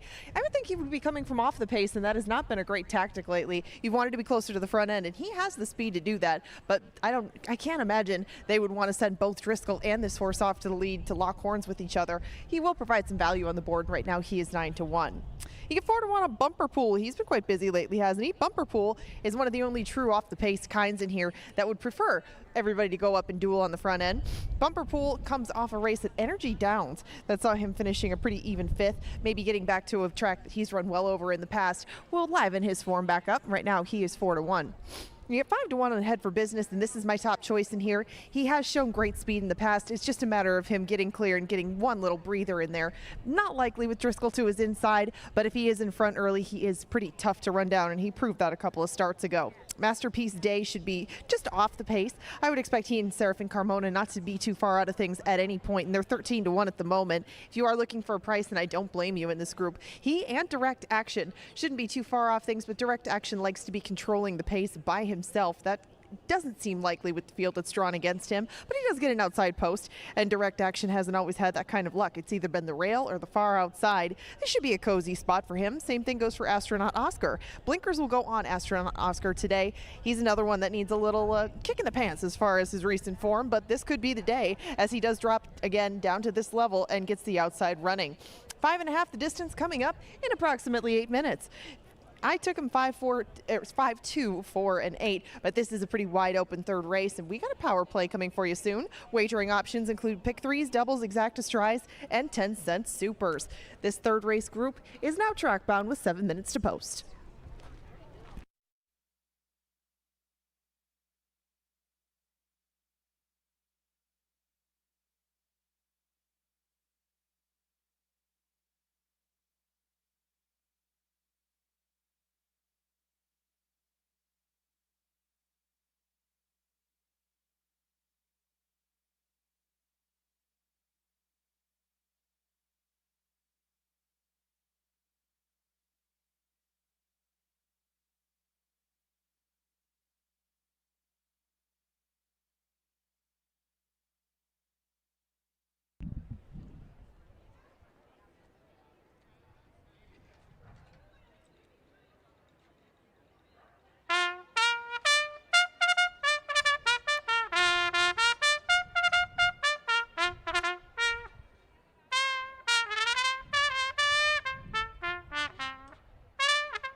Out to the track for a John Deere dirt race. It's the third in 5 minutes. And about 5 to 10 minutes after race number 3, for the first time in the history of Canterbury Park, we race Doodles and Poodles on the dirt track.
Here we go again. Time for the power play, sponsored by Tri-State Bobcat. We try to find a horse, middle of the card, that we can lock in on for pick fours, pick fives, and maybe some vertical wagering. I Will Stand is the horse, middle of the card. Love this 8-year-old, in good form right now. Horses that have shipped in from Horseshoe Indianapolis have had success. We haven't had a lot of them because our meets run together at the same time, but this is a horse that's been flashing some speed in a race where you're not going to see a lot of speed. And let's go back to a race last year against Hightail Cowboy, who's turned into quite a nice horse off back-to-back wins. We'll see him later, but this is a horse that, again, I think with this natural speed is going to be in a good position. In a race where there's a bunch of horses that like to come from off the pace, this kind of early foot is key. Hightail Cowboy is a patented front runner at this track that gets the business done. He locked up this day, so he couldn't quite finish the deal. I don't see a similar trip today. I don't see Hightail Cowboy in this race, which leads us to a nice price. 6-1 in the morning line. Race 5, number 4, I Will Stand.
there at the starting gate, and it's race time. Driscoll is the win wagering favorite.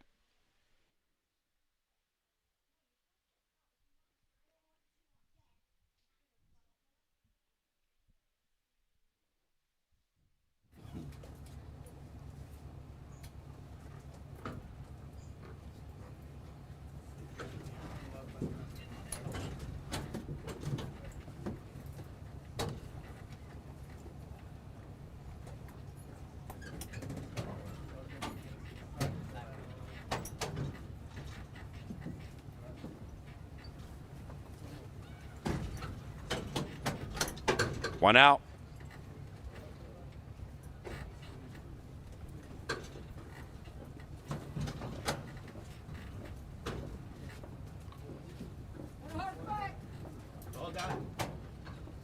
Astronaut Oscar 3-1. And they're racing. Wonderful start. Astronaut Oscar, the veteran, donning the shades, popped nicely, but has been overtaken by Head for Business. That's the fastest of the cast with 4.5 to go. Direct Action fires up to the outside of that 5, and Head for Business is being ridden for speed. Driscoll not on the lead, about 3 out of it, also being ridden, and 1.5 clear from Masterpiece Day. Then it's Cannonball coming about 5 away from Bumper Pool, and the one in last is Goose Drank Wine. A wide margin from front to back in 3 skirmish. Astronaut Oscar on the move with 1/4 mile to go. Bet down late to 2-1. Head for Business is trying to fight off Oscar and those snazzy shades. After that, Driscoll, that's the one with the white blinkers right behind Astronaut Oscar, closing into Driscoll off the pace. Bumper Pool fast on the inside. Here comes Driscoll at 2.5 to 1, and Bumper Pool is the one to beat on the inside. Driscoll, Bumper Pool, Driscoll, Driscoll from off the pace.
Order of finish is posted on the board at 2, 4, 8, and 7 in 106.31. Still not official, so please hold them all.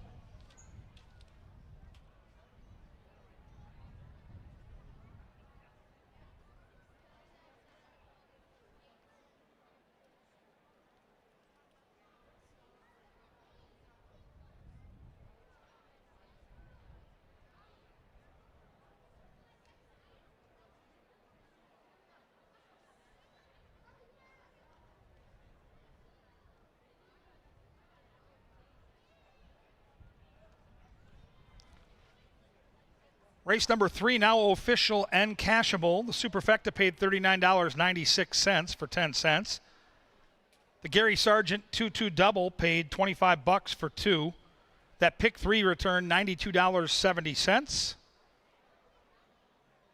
The Exacta 2 and 4 Mark Tenorti style $17.60. Driscoll pays $7.40 for that win ticket. Career win number 4. First victory here in Shakopee for this Arizona bred.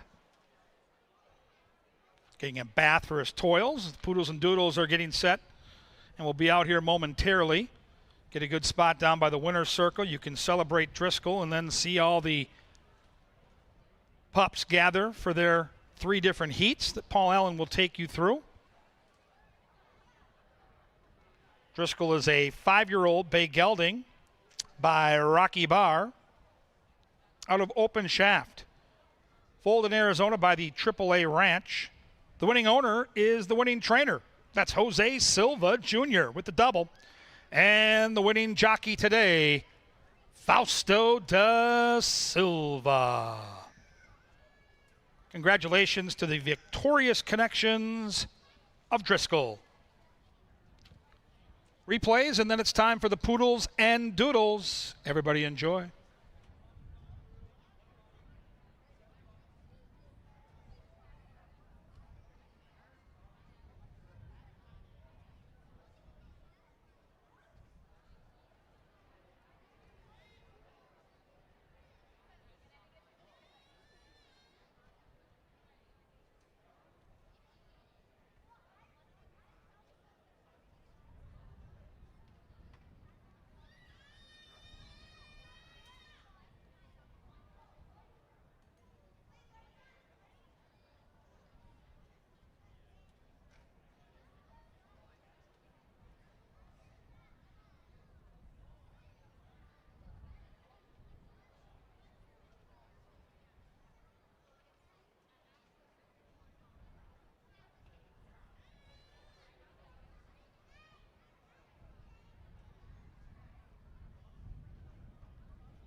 And they're racing. Wonderful start. Astronaut Oscar, the veteran, donning the shades, popped nicely, but has been overtaken by Head for Business. That's the fastest of the cast with 4.5 to go. Direct Action fires up to the outside of that 5, and Head for Business is being ridden for speed. Driscoll not on the lead, about 3 out of it, also being ridden, and 1.5 clear from Masterpiece Day. Then it's Cannonball coming about 5 away from Bumper Pool, and the one in last is Goose Drank Wine. A wide margin from front to back in 3 skirmish. Astronaut Oscar on the move with 1/4 of a mile to go. Bet down late to 2-1. Head for Business is trying to fight off Oscar and those snazzy shades. After that, Driscoll, that's the one with the white blinkers right behind Astronaut Oscar, closing into Driscoll off the pace. Bumper Pool fast on the inside. Here comes Driscoll at 2.5 to 1, and Bumper Pool is the one to beat on the inside. Driscoll, Bumper Pool, Driscoll, Driscoll from off the pace.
Order of finish is posted on the board at 2, 4, or.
Good afternoon, ladies and gentlemen, and welcome to the inaugural Doodles and Poodles, Poodles and Doodles at Canterbury Park.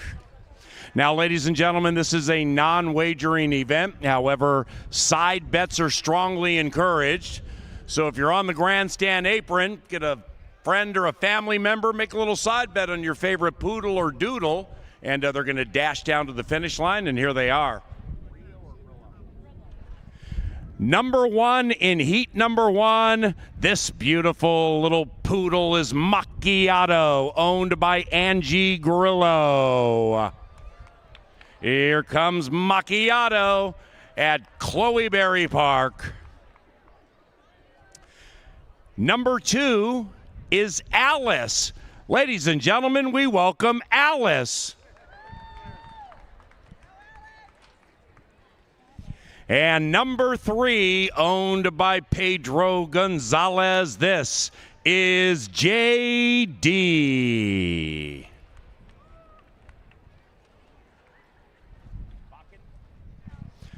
Number four is Sarah Bakken's Ruby.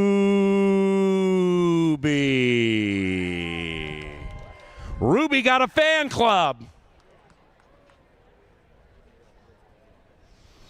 Number five, owned by Madison Dahl, we welcome Luna.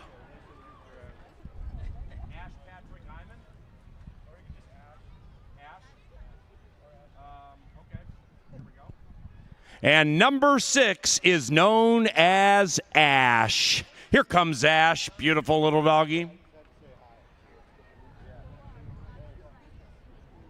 Number seven is Laura Lamont's Frankie. Come on, Frankie. Jennifer Peterson has graced us with Minnie, about the tiniest little cute poodle you'll ever see in your lives. Look at Minnie. Minnie might be fast, though, for those side wagers.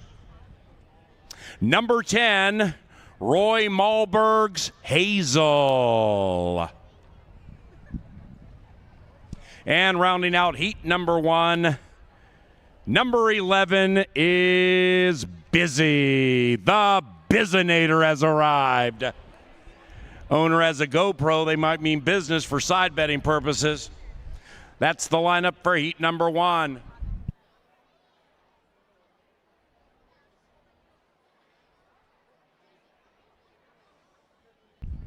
All right, now the lineup for heat number two. Number one is Mary Beth Ahart's Cooper. This is an athletic-looking doggy. Number two is Bobby Anderson Soggy's Scarlet. Here's Scarlet. Bobby Anderson Soggy. I got all her albums.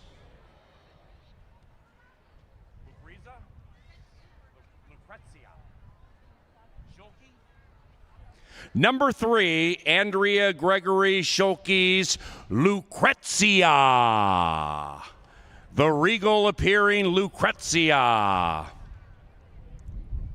And number four is Grace Northammer's Macho Milo.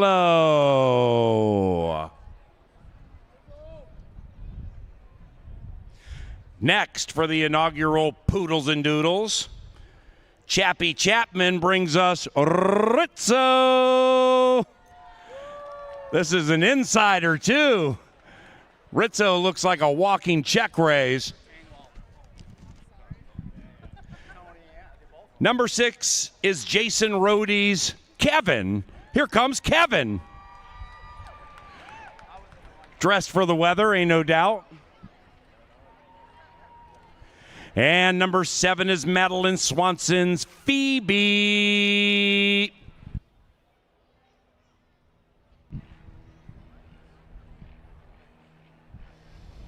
Madison Peterson brings us Stella. Hello, Stella.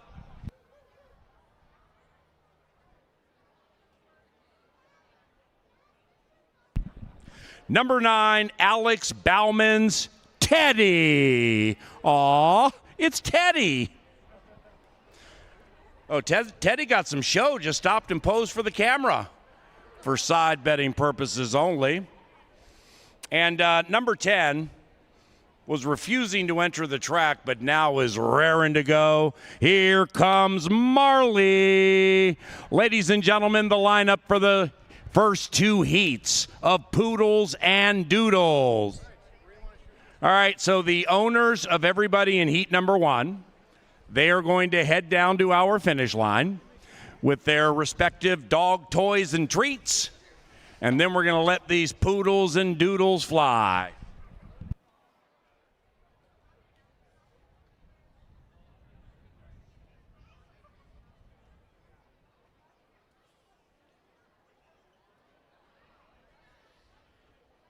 All right, the owners have left their spots. They're heading down to the finish line. Take your pick. Who do you like in heat number 1? Could be a spine tingler.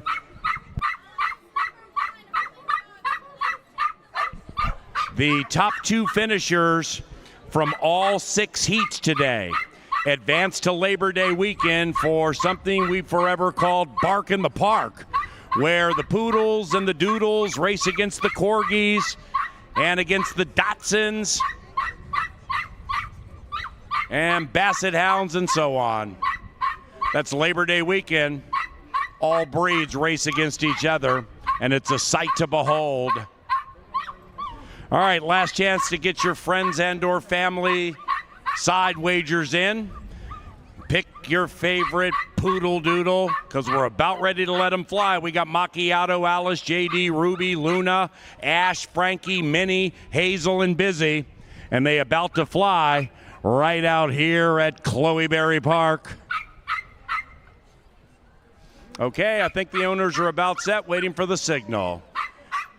Ready, go! Here come the fluffy Poodles and Doodles, and holy cow, they're fast. Wow! Luna was leading, but has been overtaken by Ruby. And now a late charge from Busy, but this crowd is not booing, it is rooing for Ruby!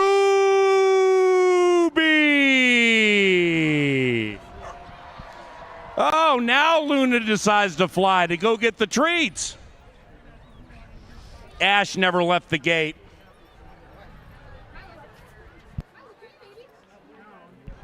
The top 2 advancing to Bark in the Park will be second. Busy, the Bizinator's coming back. And the winner of heat number 1, number 4, with that beautiful stride on the big screen. Ladies and gentlemen, a round of applause, please, for Ruby.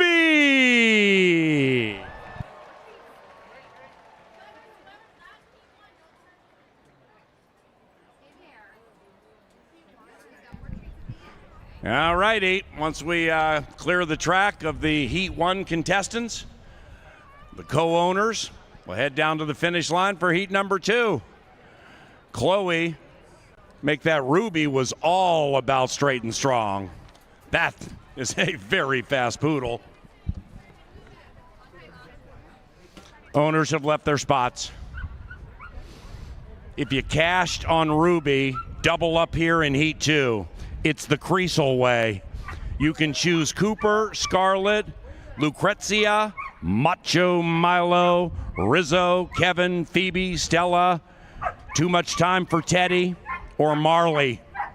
Those are your choices.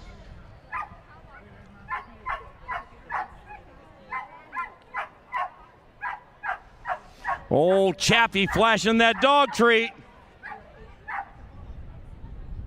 Hoping this race isn't a 16 looking at a king. But Chappie hits 4s.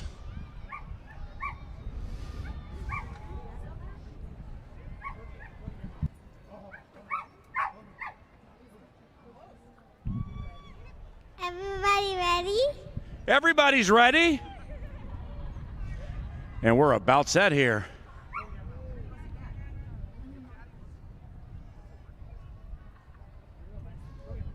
All righty, go! Here they come. Oh, We have a poodle doodle civil war right out of the gate. Unaffected is Scarlet. Unaffected is Scarlet, who did not want to mess around with any of that chicanery and was straight and strong, returning Bark of the Park weekend to take on those corgis. Scarlet is one fast poodle doodle. All right, so we know Scarlet advanced.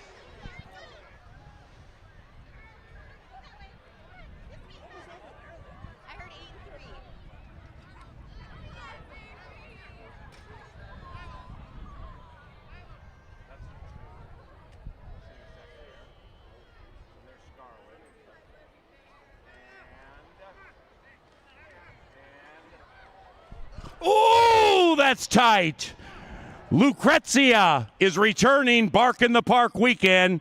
Likewise for the dominating winner, Scarlet, owned by Bobby Anderson. Soggy, we got all our albums.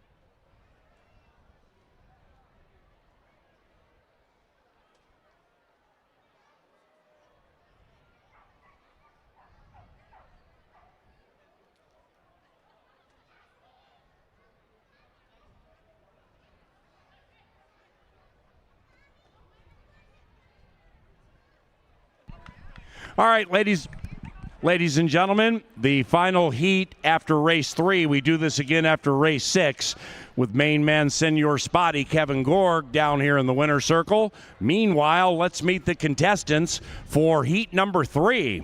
Number 1 is Claire Jones, Daisy.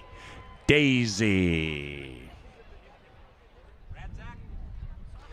Number 2 is Christine Radzak's Bernadette. Bernadette trying to make the Four Tops proud.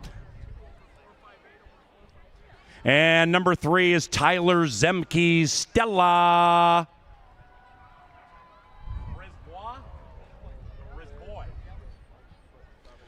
Owned by Matt Brisboy. Here comes Roxy. Skull, Matt Brisboy.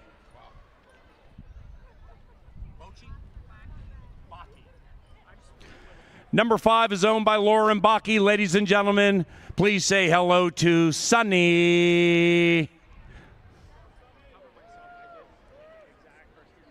And number 6 is owned by Shannon Nelson. Here comes Leroy.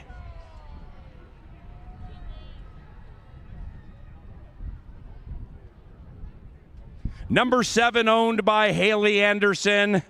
And they have adorning shirts to root for Rocket. Here's Rocket.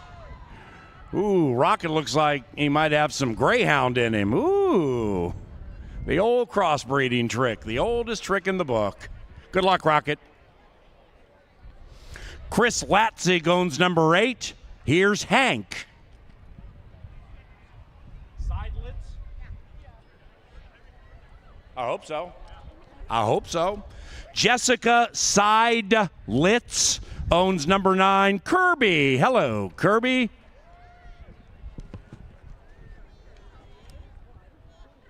And number 10, Ren, is owned by Deanna Tam. Rocket Wrench Racing and Tristan Cliff present number 11. Here's Millie. A round of applause for the candidates in heat number 3, ladies and gentlemen. Come on, Canterbury. I know it's hot, but they brought these dogs out. Round of applause for making this sultry Sunday fun. Let's go.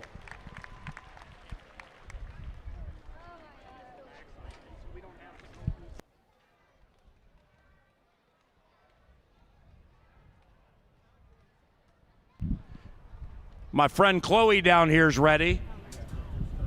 Let's go. Yeah. All right,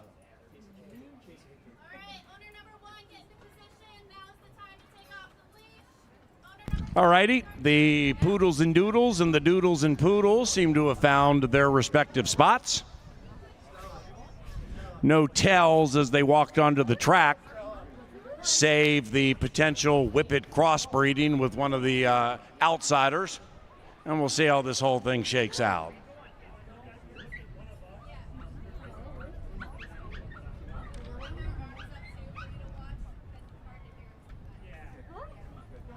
All right, the co-owners are heading to their spots.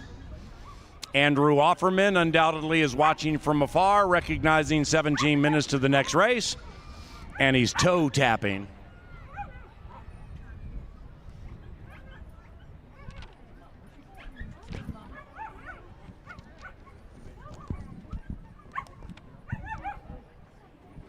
All righty, we bow set. Co-owners have found their positions. And go! Here come the Poodles and Doodles in heat number 3. Daisy grabs the early lead. Then Stella. Sunny! Sunny! Yes! Well done, Sunny! Followed home by Stella. And sadly, the Brisboy charge did not provide Skull Nation with a victory. Sunny and Stella, Tyler Zemke and Lauren Bakke. We will see you bark in the park weekend. Thank you, ladies and gentlemen. We do it again after race 6 and race number 4 for real wagering purposes about 15 minutes from now. So bet more so you can win more. Thank you, Chloe.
Well, we're back in the paddock. As you can see on the tote board, we've got a little less time to talk about it and get these horses to the gate with the heat today. A little shorter time from start to finish. Fun to see the Poodles and Doodles for the first time here at our racetrack. We'll see them again with heats 4, 5, and 6 after our 6th race.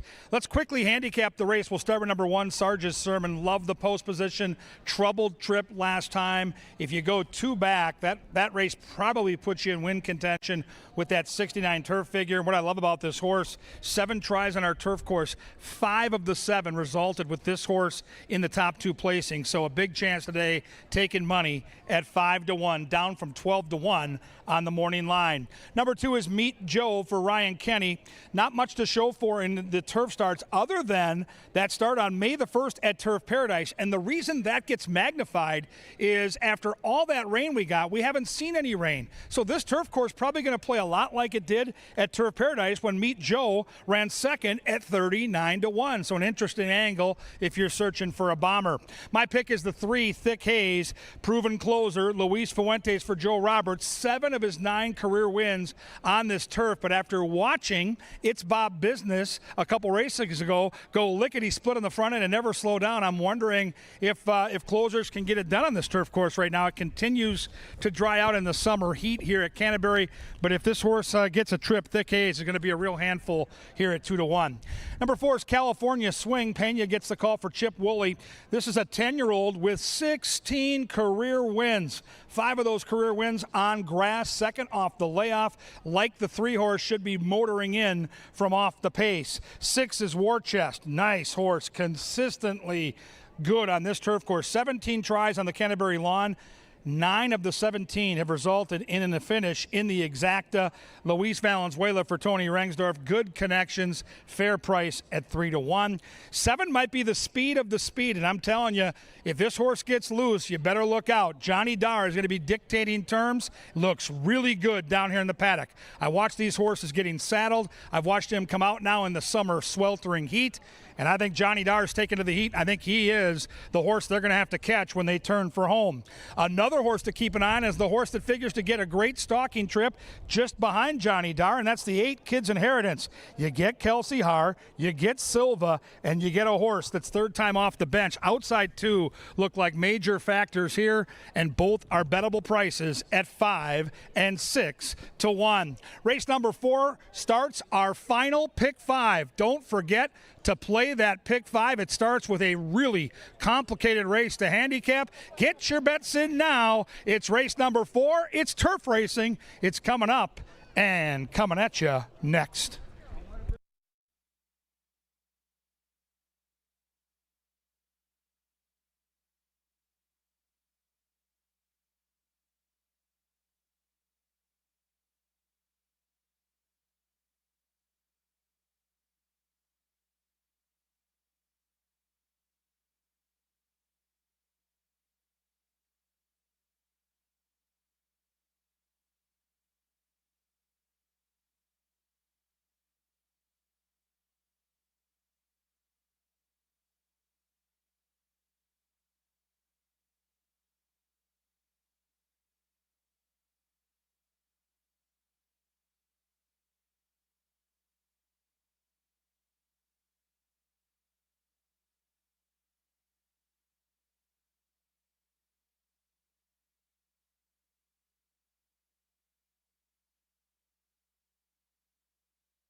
Hey, take a peek at the big screen in the infield for today's Culver's Canterbury Kids.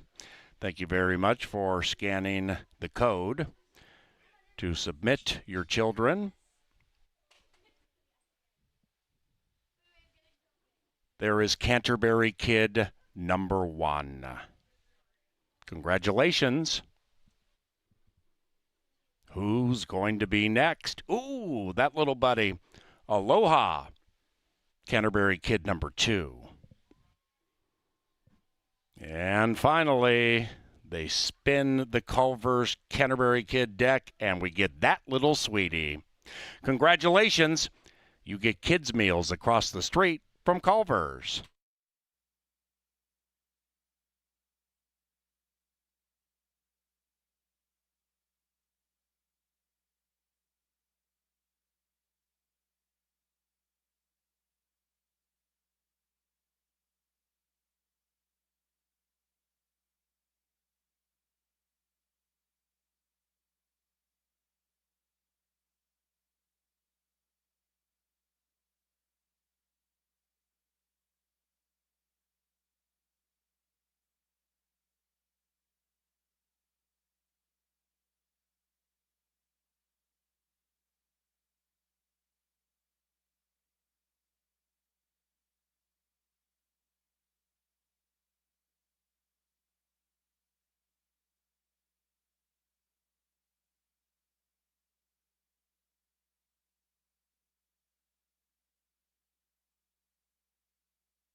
And they've reached the starting gate.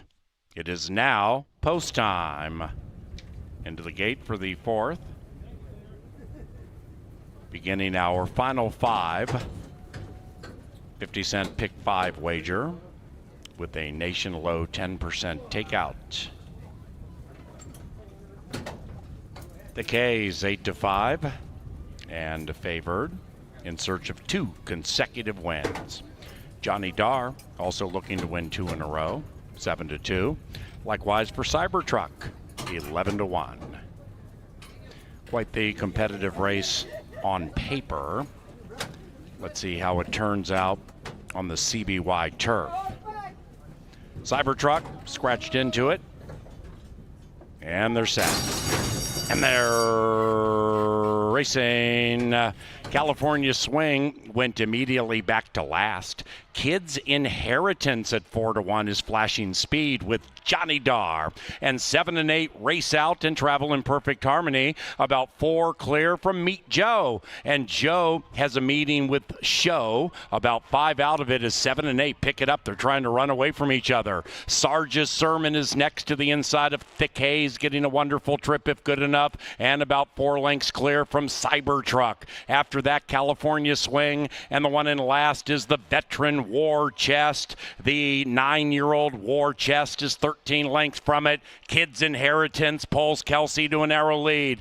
Johnny Dar re-engages to the inside with Gallardo, and they are 8 lengths clear from Meet Joe, who still is Show. Then it's Sarge's Sermon creeping up to the inside of him. Kids Inheritance has run away by 2. Off the far turn, Kids Inheritance says, "Come and catch me if you want to win." And Kids Inheritance leads it by 3. After that, we have Thick Haze. Thick Haze pushed on and closing in to the inside of Cybertruck. After that, California Swing and War Chest is last, and Kids Inheritance is first. Kids Inheritance coming back to the field. That's it for Johnny Dar. That one's all done. Outside, Sarge's Sermon. Cybertruck finishing fast to the outside of Thick Haze. Thick Haze, Cybertruck, inside California California swing. Kids Inheritance fights on. Thick Haze, too good at 6-5.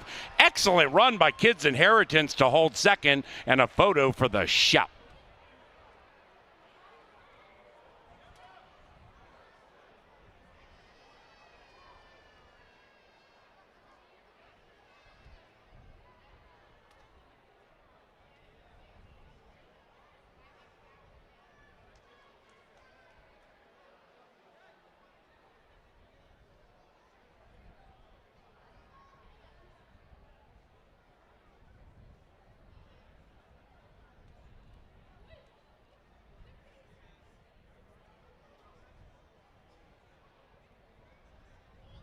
Number 3, Thick Haze, lived up to the hype first.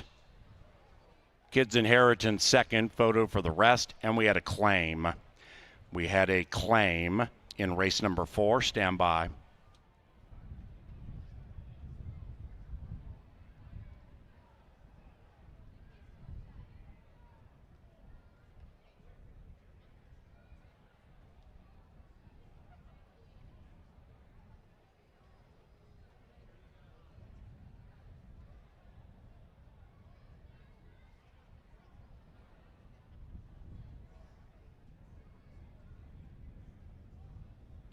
The numbers, 3, 8. Chalk all odds.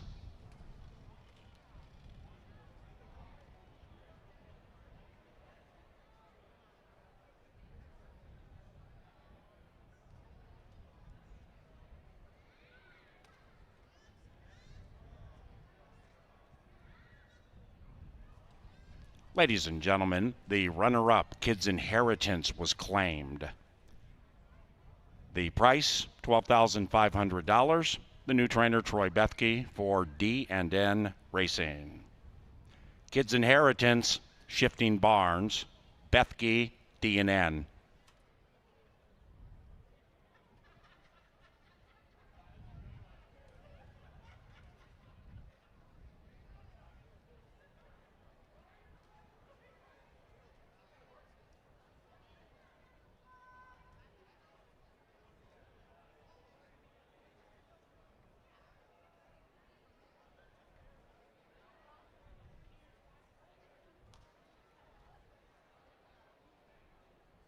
And the 4th race is official. On to the 5th. And back to the John Deere Dirt.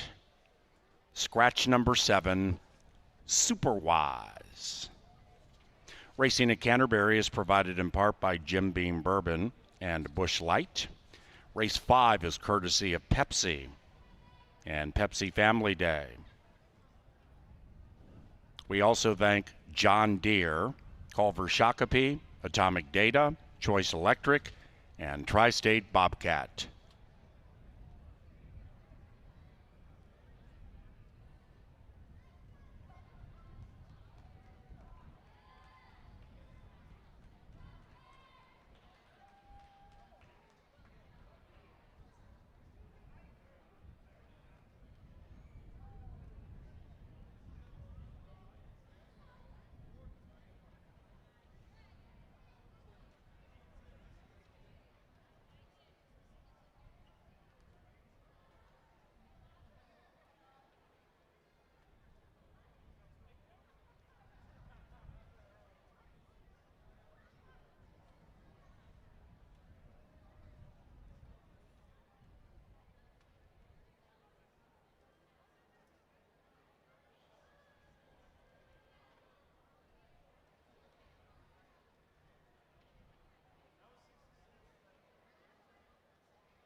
Into the winner's circle for a second consecutive time, it is Thick Haze and jockey Luis Fuentes.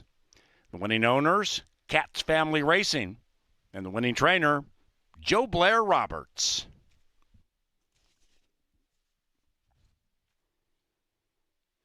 Congratulations, Thick Haze, victorious in the grind.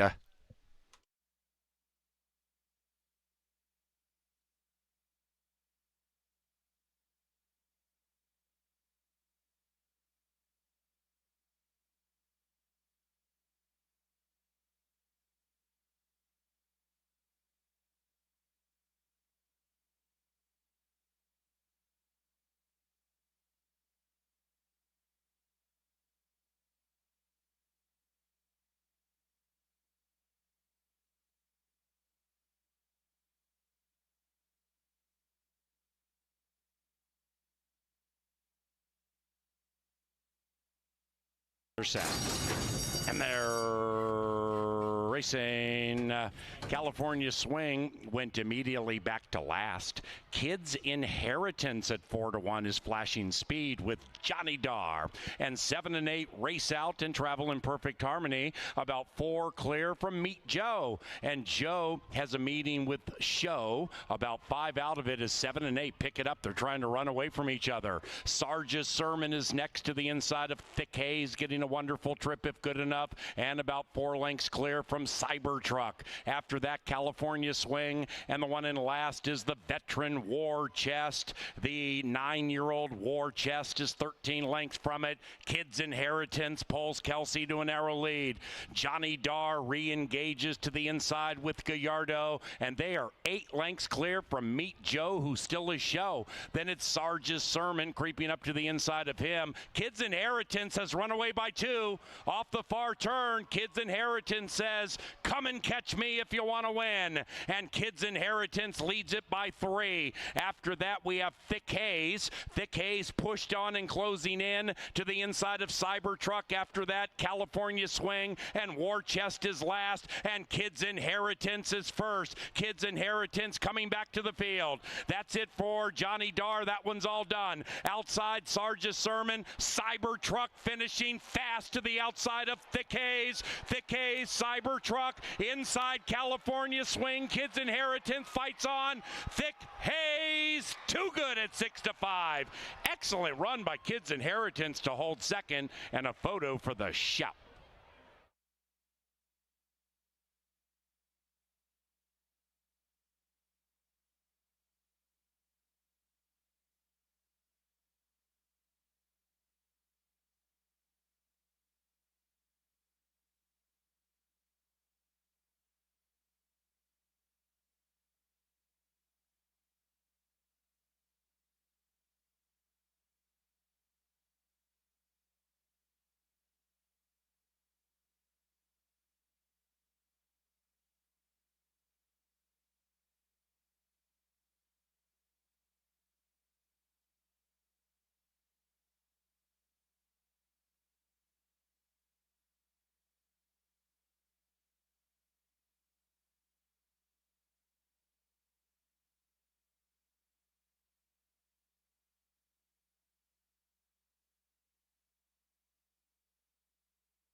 may need to re-up. Then we come back to Ferrari Road, and here they come. Hidden Profit kicks away by 3. Hidden Profit, wrong lead, trying to make it right place, winner circle. Hidden Profit slowing down. Awesome Family at 3.5 to 1. Charging. Awesome Family on Family Day prevails.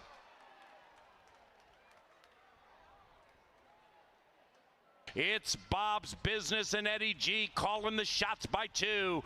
Inside Frosty View, outside Haunted Haze. Then it's Outlaw Run, skipping all around the turf course. Wider out, Found Jordan's coming with a late run at 17 to 1. It's Bob's Business on his game today, and he takes them wire to wire. A fight off Oscar and those snazzy shades. After that, Driscoll.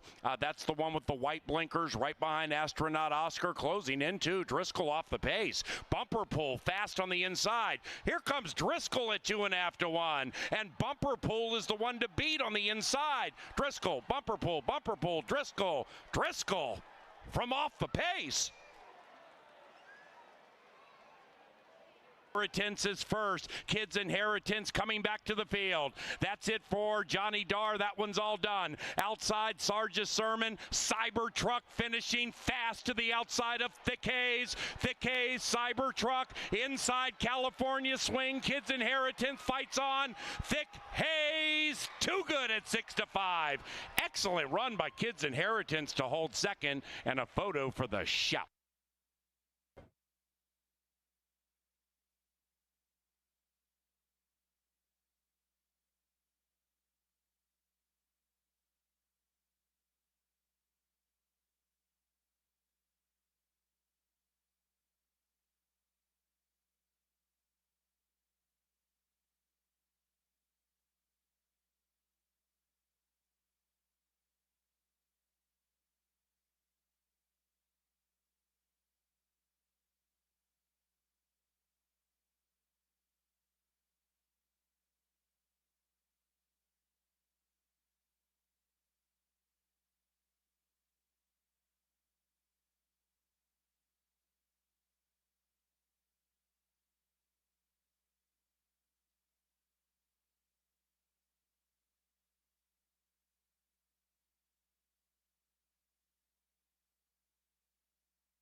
Well, Thick Hayes made the last move, and that was a winning move in race number 4. So often turf racing comes down to that final 50 yards. The favorite gets paid as Luis Fuentes, our top jockey, tries to hold off his good buddy Eduardo Gallardo in those jockey standings. Gallardo's had a brilliant month of July. He's going to hate to see the calendar go into August, which it will for racing next week. Fun race to handicap here, 1 mile. These are claimers. These are the horses that build all these race cards throughout America. You got to have $4,000 claimers. They're fun races to handicap. And boy, has Vic Hansen done a nice job with number 1, Past the Cat. This horse showed hints of good things when he went on the shelf right before Christmas. He won a race down at Remington 11-1. Came back to Canterbury, off at 22-1, had a brutally wide trip and ran a great second. Came back, got the win off of that. Last time out at 6-1. Has the rail position. His strategy's real simple. He has no early speed, but boy, when he gets motoring around that far turn, he packs a punch in the stretch. If they go quick, watch for that one horse to be picking off runners one by one. He's sharp right now, and he's 5-2. Number 2 is Calzone. Sabalos gets the call for the Rarick gang. 3 for 34 is pesky overall in this horse's career, but if you go back to his last 2 races on dirt against $10,000 claimers and $5,000 claimers, a win and a second. That validates his credentials for this race. I've got him 4th in my analysis, and I think if you're going to build a try-in super at 12-1, he's one of those horses that can really make the thing go as far as value goes. I think Calzone absolutely fits with this bunch. 3 is Pervasive. Arroyo gets the call for the Mucky gang. 3 starts on our main track with 1 win. Has a touch of stalking speed. Probably sits in that pocket just behind the front markers and will need an absolute A effort to get the money here. Now, Horseshoe Indianapolis, where our good friend Eric Hallstrom and Brian Aragoni work in, day out. They've sent some horses to Canterbury, and they've come in and won. So I'm going to try that same angle. Horseshoe Shipper on the ship and dip. I will stand with some natural speed for De Silva and Veronica Litvin. I think the horse gets a really good trip. Probably right with or right behind the horse next door, number 5, Emergency Response. Loads of speed. Joe Roberts, the barn continues to quietly win races like they had on this card earlier. This is the horse that you probably have to catch. And at 14-1, a sneaky long shot for your exotics. 6 is Devil Vision. Mac Robertson, Eduardo Gallardo. When you hear those names, you know something's up. The drop-in class to me is the question. Matt doesn't give horses away. So clearly with this type of drop, there's a reason for it, maybe the wake-up call. But remember, on his best day, this horse was good enough to ship to Keeneland a couple years ago and beat $50,000 claimers. I know because we cashed on that horse in the press box. Tough read for me. Tiger Hunter's an easy read. He's always in the mix. Second, third, second, first, second. He's always in the trifecta. He's always in the superfecta. Keep the 8 in mind when you're making those bets. 9, just ask Joel. This horse has second time off the layoff after shipping in from Fargo. Going to have to really ramp it up to contend with these, but you never know. Redisseur is the outside horse for Lynn Rarick. Kelsey Haar gets the call. Tough post, but a closer that can draft in behind and try to come get the money. Fun race here. Claimers are ready to rock and roll. They'll be at the gate in around 8, and then they're going to get it on.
Race 5 is coming up soon, but race 6 is a pretty wide open turf race, and you're going to want to formulate an angle. That's what I did with some daily racing form help. We're going to take a look at the 9, Mark and Greeley, in the upcoming 6th race, because he is a horse that you have to be pretty forgiving for in recent times, but does have some history that could put him in the winner's circle today.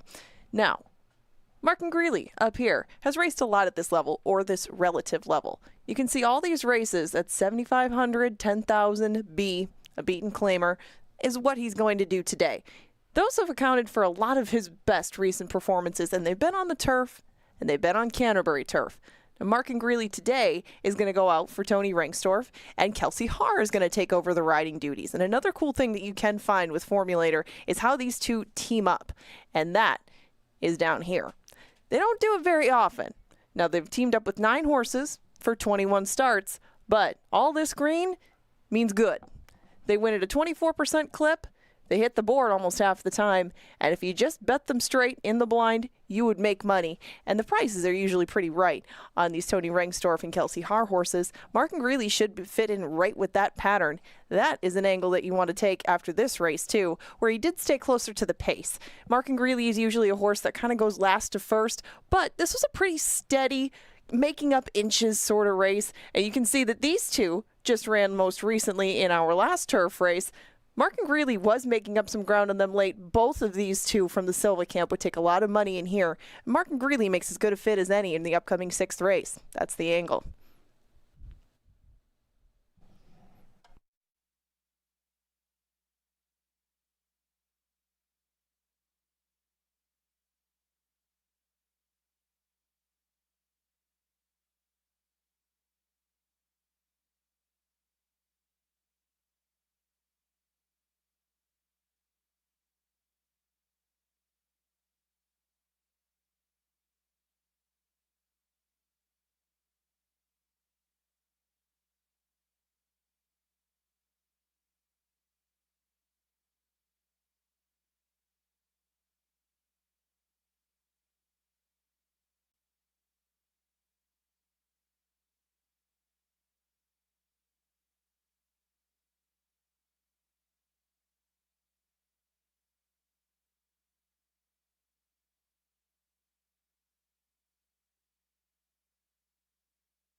All right, they're at the gate. It's post time.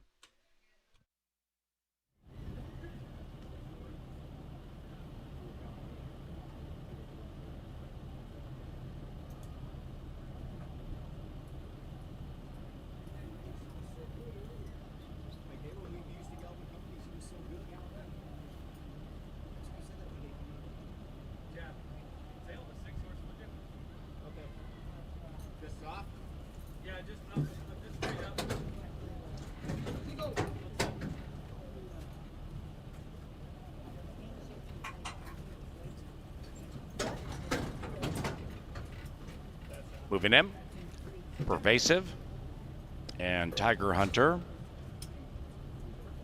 Then Garamuse. I will stand the Aragoni track steam. Just Ask Joel, Redusur.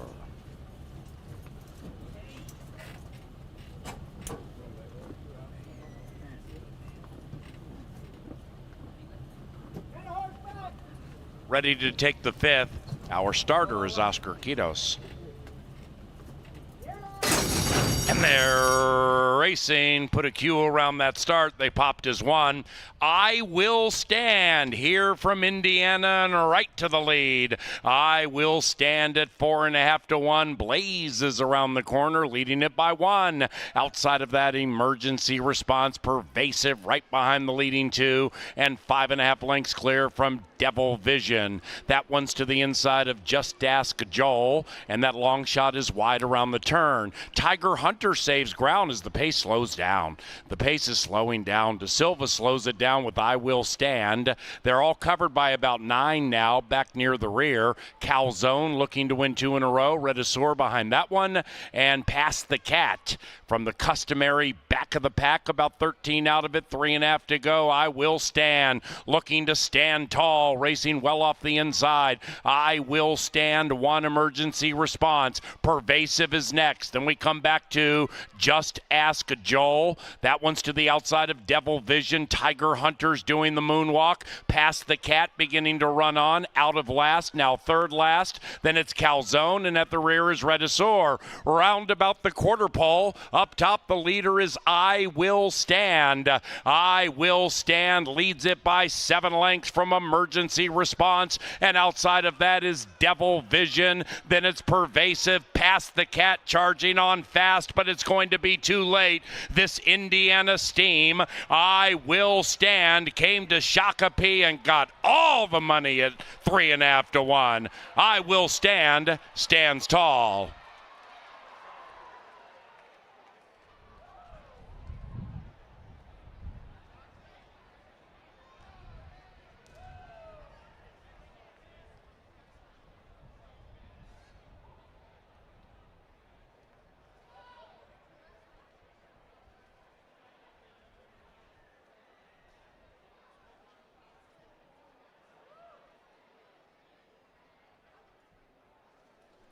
Number 4, I Will Stand, ran first.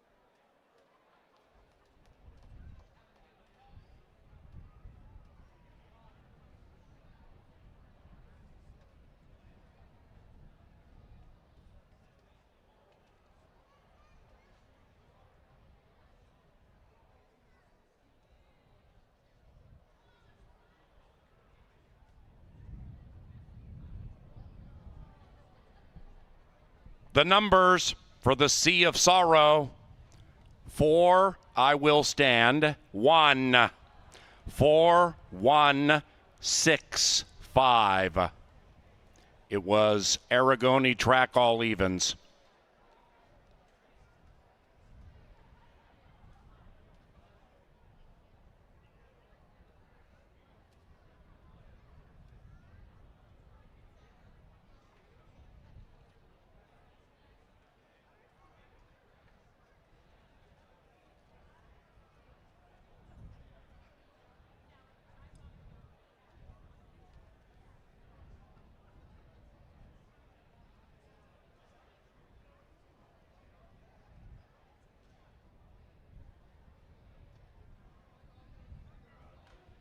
And the 5th race is official. First pick 4 paid $126.90. The first pick 5 paid $782.90 for 50 cents. Race 5 exacta 15 and change, likewise for the trifecta. The 10-cent superfecta paid nearly $30, and the double $23.60. To race number 6 and back to the firm turf course. Scratch numbers 10 and 11. 10, Glendale. 11, Catholic Guilt. Out of race number 6.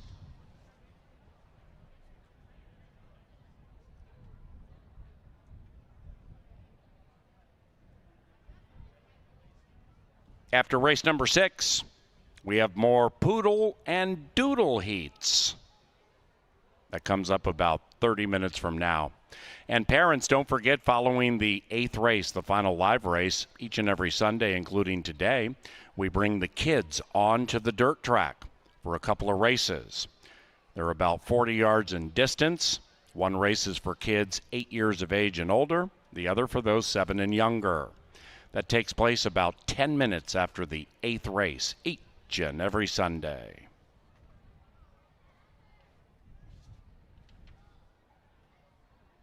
Well, the old horseshoe steamer came in here and dusted them.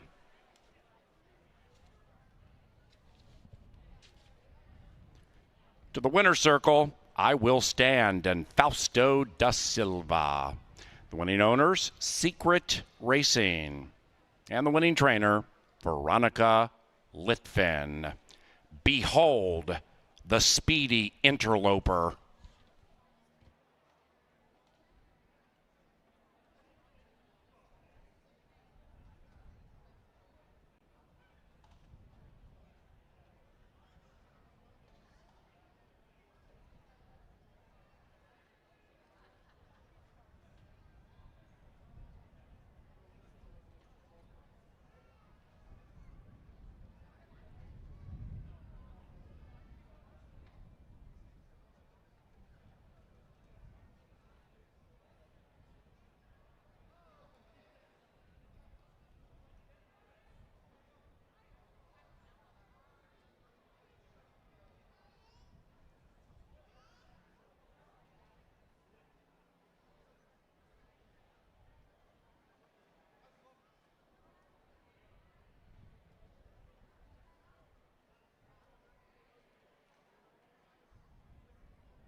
And they're racing, put a Q around that start. They popped as one. I Will Stand here from Indiana and right to the lead. I Will Stand at 4.5 to 1. Blaze is around the corner, leading it by 1. Outside of that, Emergency Response, Pervasive right behind the leading 2, and 5.5 lengths clear from Devil Vision. That one's to the inside of Just Ask Joel, and that long shot is wide around the turn. Tiger Hunter saves ground as the pace slows down. The pace is slowing down. De Silva slows it down with I Will Stand. They're all covered by about 9 now, back near the rear. Calzone looking to win 2 in a row. Redisor behind that one, and Past the Cat from the customary back of the pack, about 13 out of it, 3.5 to go. I Will Stand looking to stand tall, racing well off the inside. I Will Stand, 1 Emergency Response. Pervasive is next. Then we come back to Just Ask Joel. That one's to the outside of Devil Vision. Tiger Hunter's doing the moonwalk. Past the Cat beginning to run on. Out of last, now third last. Then it's Calzone, and at the rear is Redisor. Round about the quarter pole. Up top, the leader is I Will Stand. I Will Stand leads it by 7 lengths from Emergency Response. And outside of that is Devil Vision. Then it's Pervasive. Past the Cat charging on fast, but it's going to be too late. This Indiana Steam, I Will Stand, came to Shakopee and got all the money at 3.5 to 1. I Will Stand stands tall.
Nice ride by Fausto da Silva. He gets to the front and slows that pace down, making it tough for the closers to come get him. 7-2, nice price on the Indiana shipper. And we move on to the third leg in this pick 5. Again, Poodles and Doodles. After this race, it's a humdinger on the turf. Also eligibles are scratchable handicap, starting with number 1, Rosenquist.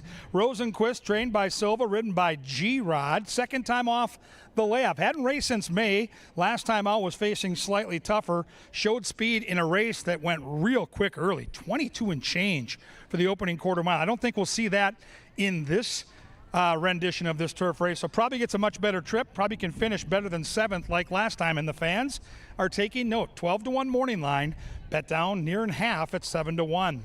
Number 2 is Vital. Chad Lindsay won a couple yesterday, did so at prices, and has speed here. And Jeff Madej made the statement in the press box months ago, and he has stood by that statement. If this guy gets the lead and you're able to let him dictate terms, he's almost impossible to beat. He did it in the nightcap last night. We'll see if Chad Lindsay can steal away into the Shakopee Sun at 7-1. Number 3, Runaway Ready, Carmona. Sarah Wynn, Carmona lately. My goodness, has he been riding well. Rides this Minnesota bred for Mac Robertson. Third time off the bench. Big closing kick when right. You don't see Mac at double digits very often, but you do right now at 10-1. It wouldn't be a total surprise if the 4 won, but it would be a bit of an upset at 6-1. Total Surprise is trained by Maddie Williams, ridden by our top jockey Luis Fuentes, in good form, has decent turf numbers, and there is plenty of speed here. So the 4 not without a shot to upset the apple cart. I'm going to play the 5. Shut up, Michael. Constantino Roman gets the call for Wade Rarick. Has yet to taste victory on the Canterbury turf, but the figures tell me that this horse should be a big part of it. I like the early speed in a crowded field. Doesn't need the lead. So if he gets the lead, great. If he doesn't, he's able to rate. So we've got trip options. We've got a good jockey in Roman. I'll trust him to get the job done on Shut Up Michael, and he tries to sail away. Number 6, Coastal Waters. De Silva looks to go back-to-back. 0 for 21 on the Canterbury turf. Yikes. But the big closer always gets a slice. So if you're building tries and supers, it's one to mix in to the equation. 7 is Outrun 'em. Quinones gets the call for Espinoza. Made a bold move against Johnny Darr and Kid's Inheritance last time. We saw both those horses run earlier today. Outrun 'em is a juicy 15-1. Number 3 is Zoomer D. Chip Woolley trains this one. Pena gets the call in the saddle. 11 starts on the Canterbury turf. 6 for 11 in the money. So definitely some handicapping angles to dive into there. And Miss Angela has the 9 horse here. She has Mark and Greeley with Kelsey Haar for Tony Rengsdorf. A horse that loves this turf, a horse that has good closing kick, but has been showing more natural speed of late. So I expect this horse to be up a little closer on the pace, maybe just off it. And with Kelsey astride, I would not be surprised if the 9 runs into that exacta or trifecta at a big number. That number is 9-1. That's way too big a price, in my opinion, on the outside horse. Who do you like? You got to put your money where your mouth is right now. They're going to be heading onto the track, and soon we'll send them to Sir Leonard Dykert with the call to the post. It's Pepsi Family Day. It's Poodles and Doodles. It's fun and games like no place else.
fantastic, Lynn. Thank you.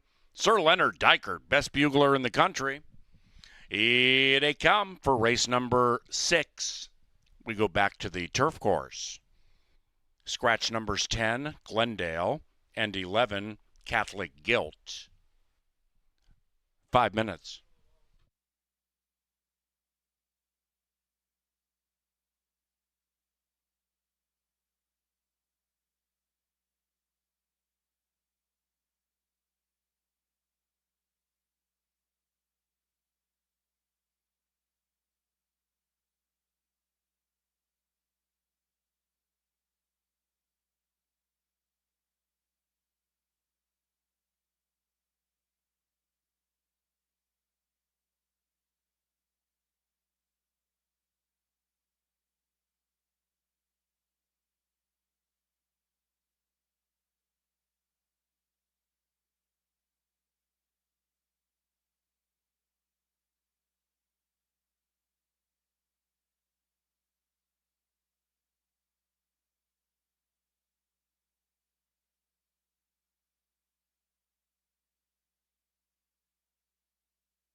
And they've reached the starting gate. They're at the post for race number 6.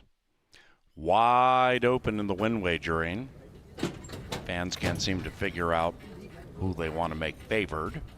Shut Up Michael, 3-1. Coastal Waters, 3-1.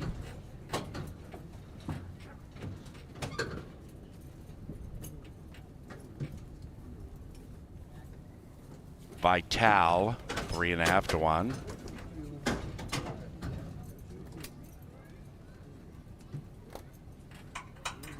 They loading quickly.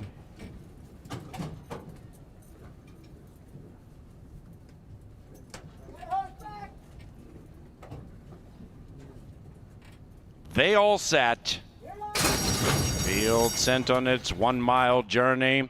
Bit of a slow beginning for Coastal Waters. Swift beginning for the Irish. Shut Up Michael, but Rosenquist is faster to the wire for the first time. And at 10-1, Rosenquist blazes along on a sultry Sunday in Shakopee, leading it by a neck. Shut Up Michael outside, drifting a bit. And 1 and 5 continue to fire around the turn. They're going quickly, and they are 5 clear from Vital. After that, we come back to Outrun 'em. Outrun 'em getting a great trip if good enough, about 8 from the front, and 5 clear from Total Surprise. And Outrun 'em and Total Surprise, they are now chasing the pace that is still going quickly between 1 and 5. After that, we come way back to Zamarudi beginning to close in. Mark and Greeley, third last, 12 out of it. After that, Coastal Waters after the bad start, and Runaway Ready, the Minnesotan, is 18 lengths rearmost. 1-5-5-1. Who do you like? They travel in perfect harmony coming to the top of the stretch. Meanwhile, Vital is showing vitality to the outside with the orange blinkers, and behind them, Outrun 'em, and Outrun 'em's 25-1, and now they come charging down the Canterbury Park sod. Shut Up Michael, put away Rosenquist, far outside Coastal Waters. Holy cow, from the back of the pack, Coastal Waters, outhouse, penthouse, perhaps having to battle Total Surprise, who outfinishes him. That was very cool. Total Surprise pulls an upset.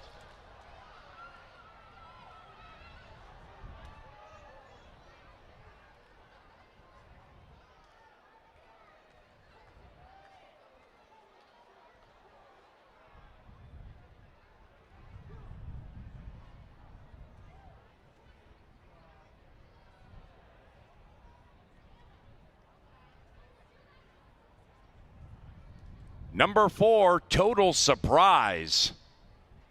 Saved his best for last and won at 8-1. It is 4-6-2-9.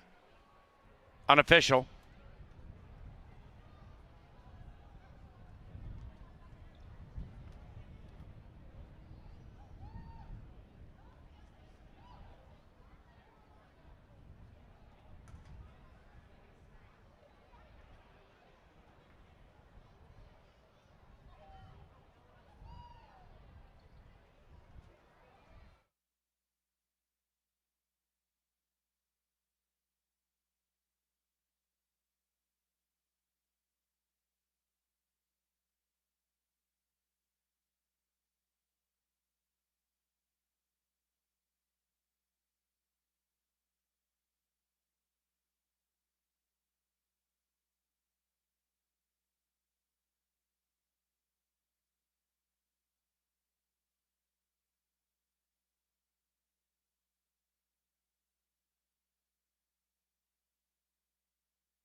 Race number 6, the Let's Go With That JV Classic.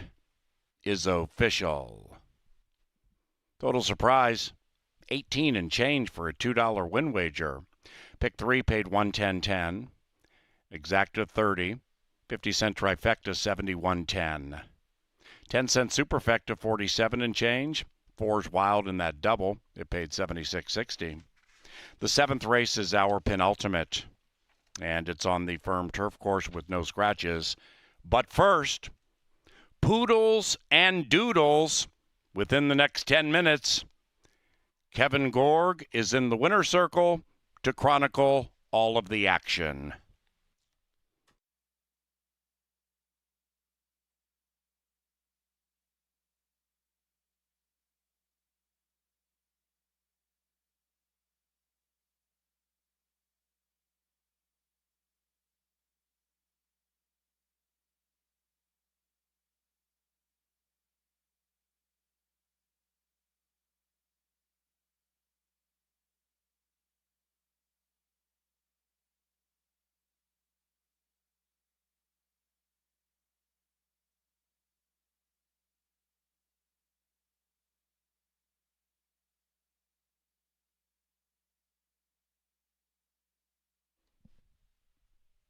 And there is the upset-minded Total Surprise, receiving a very well-deserved bath for his toil.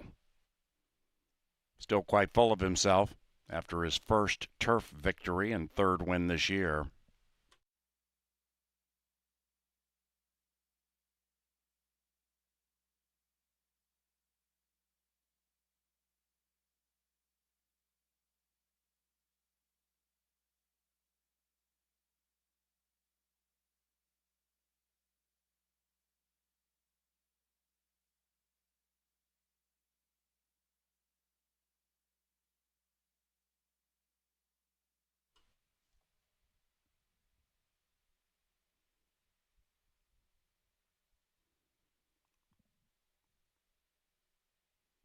After winning the It Ain't Like That into the winner's enclosure, Total Surprise. Couple of victories today for leading rider Luis Fuentes.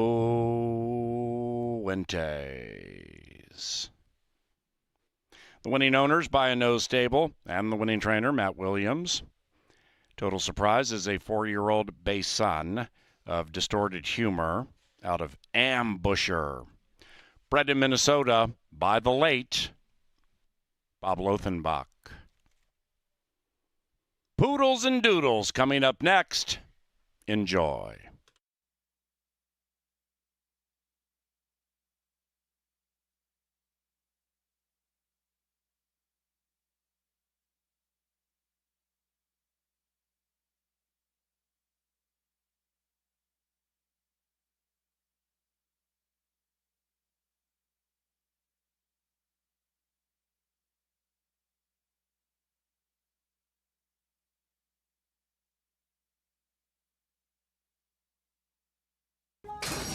Field sent on its 1-mile journey.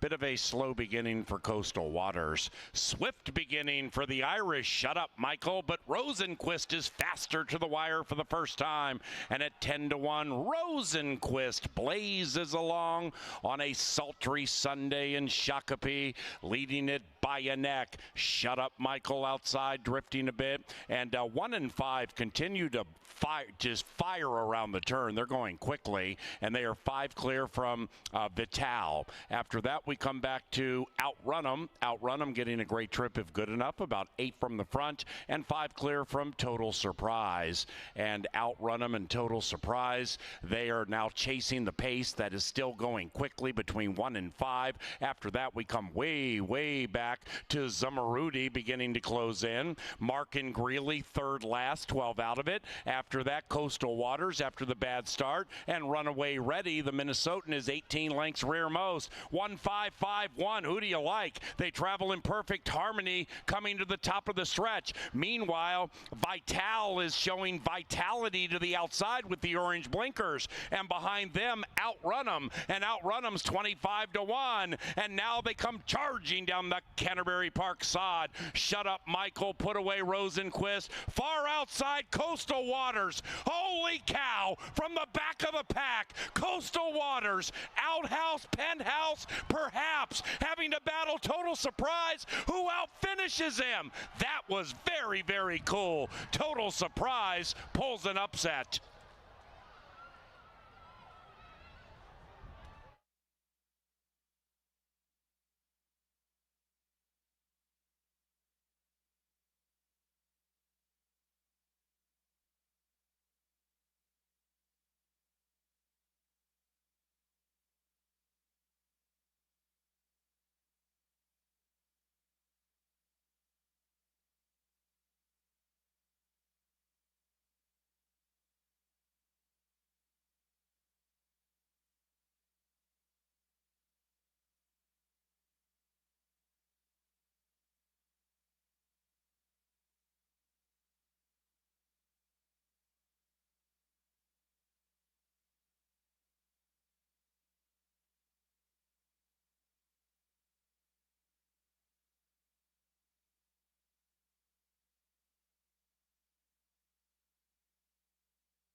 All right, ladies and gentlemen, it's time for heats 4, 5, and 6 for the Poodles and the Doodles. Come on down to the winner's circle and check out these beautiful canine athletes. Do note we've got a handful of scratches in heat 4. Take out the 2, take out the 5, 7, 8, and 9. We are left with just a field of 5. Top 2 in this race will come back for the Bark in the Park Championship. Now let's meet the first canine in the battle, number 1. Give it up for Milo.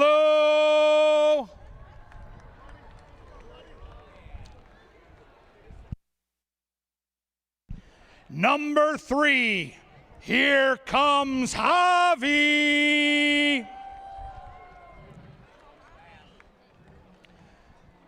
Saddlecloth number 4, here comes Chip. Chip. Hi, Chip.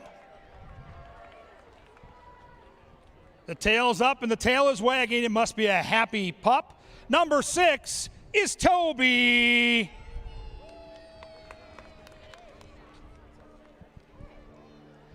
And my pick in the race, last in the gate, I'm thinking first over the wire. Here comes Maple. Maple in the purple. Those are the 5 pups that will contest heat number 4. And now we've got a leggy pooch to start heat number 5. They all go a full gate of 11 of them. Number 1 is Sadie. Ooh, look at the black and white. Ooh, gorgeous. Number 2, here comes Lucy. Hello, Lucy. So the first 2, good-sized pooches. Next in line, number 3 in the blue saddlecloth. Here comes Russell. Russell. Number 4 is a furry thing, cute. Here comes Nesta. Nesta. Number 5 is itching to get on that racetrack. Can't wait to get there. Let's meet Brute. Brute. This is a good-looking pooch, ready to rock and roll. Number 6, here comes Sonny. Number 7, leggy indeed. Here is Milo.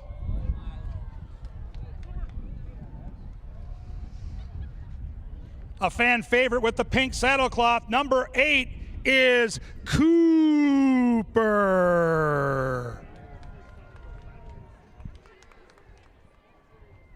Number 9 is sleek. I mean sleek. Number 9 is Murphy.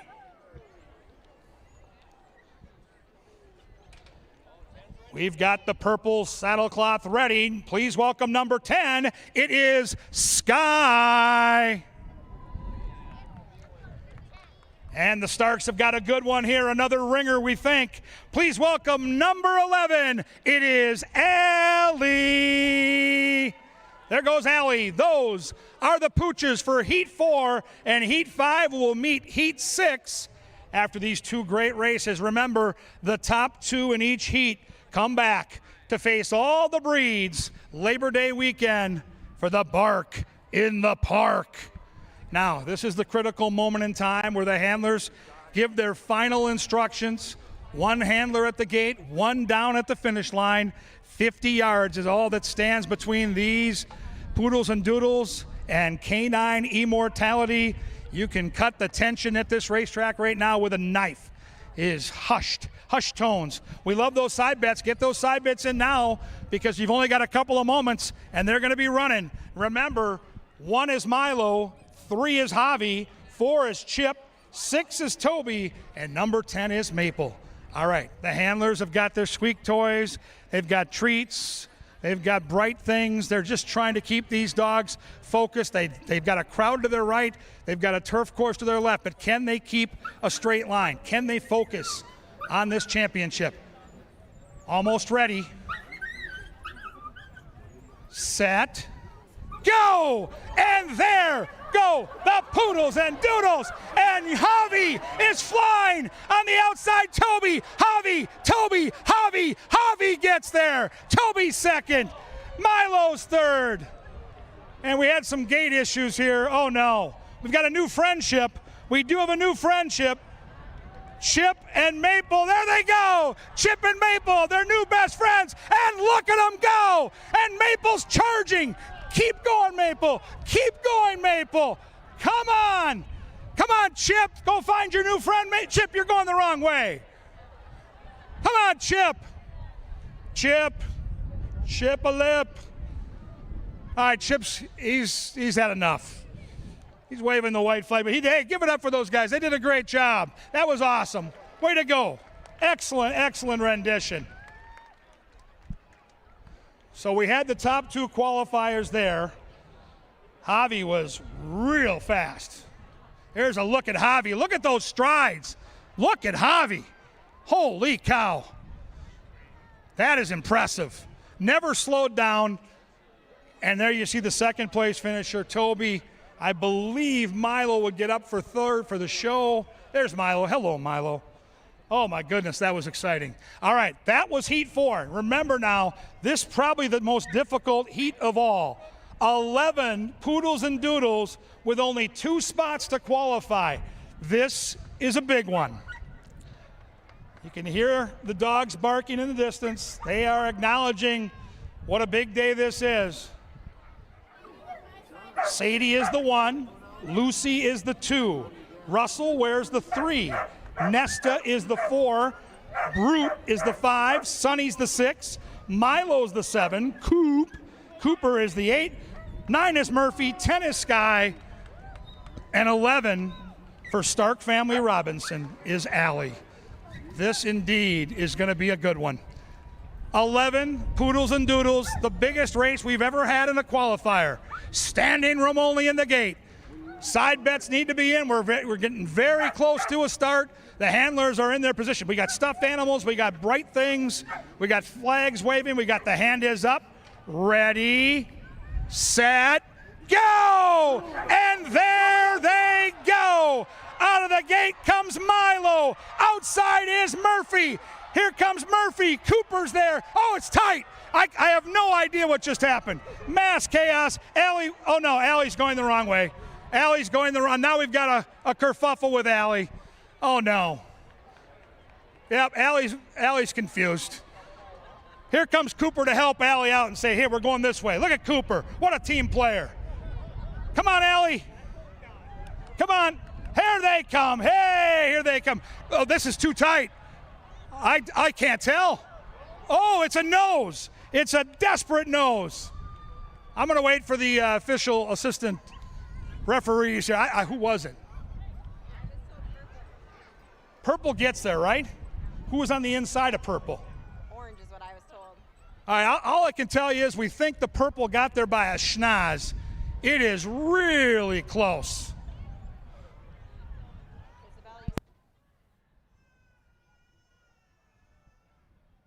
Here it is again. 7. Purple. Oh, I don't know. Oh, but they're both going to qualify. That is, what a great job by our TV crew. I think it's got to be the 7, right? 7 put the schnoz down. Oh, is that tight? Oh, yeah, it's the 7. It's the 7 by a schnoz.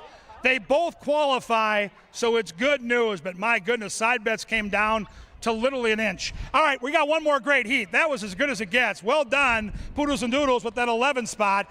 Now it's heat number 6. Let's get ready to meet the combatants, starting with number 1. Here is Frankie. Frankie's a little one, and out he comes, ready to rock and roll. Wearing the white saddlecloth from post number 2, here comes Bear. Bear. We got a loud one here. I like it. Number 3 in the blue saddlecloth. Here is Hank.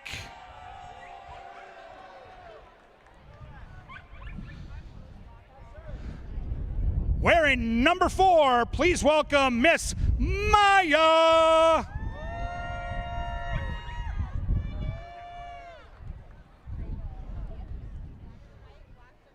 From the 5 spot, here is Addison May. Number 6 is a little cutie. Hello there. Give it up for Winston. Winston's very chill. Good-looking pooch. Number 7's a beauty. Beautiful brown snickerdoodle. Here comes Kona.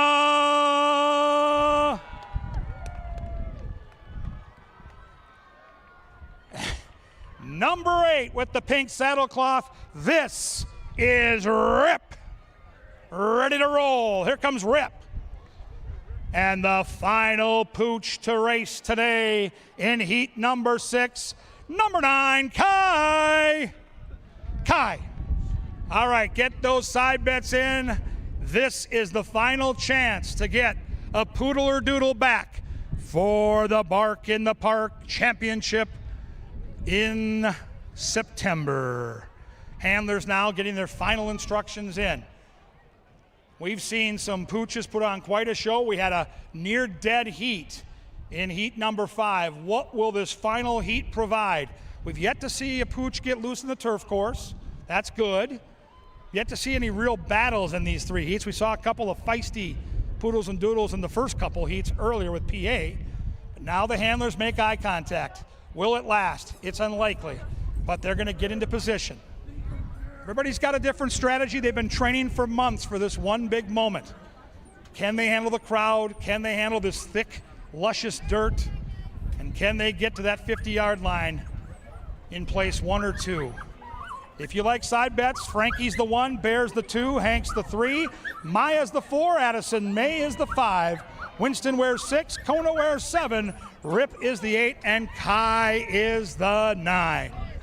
Now these handlers are almost to the finish line, which means you've got to finish up your side bets, put your money in a pool, pick out a number, and somebody takes the pot down once we have a winner. Ooh, that 7 pooch is feisty. 7 wants out of that gate.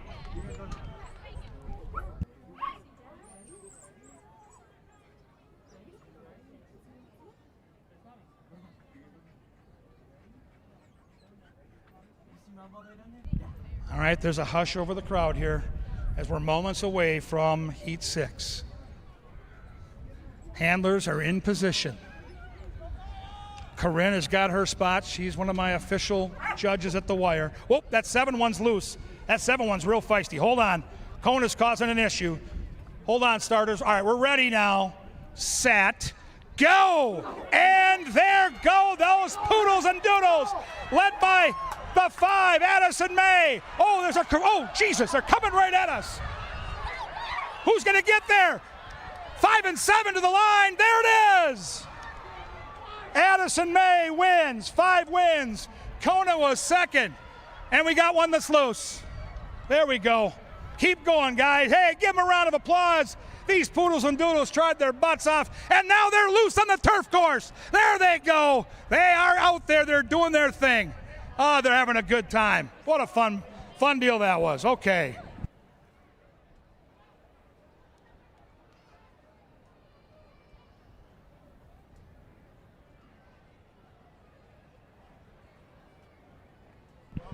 Here's a replay. 5 and 7 coming to the line together.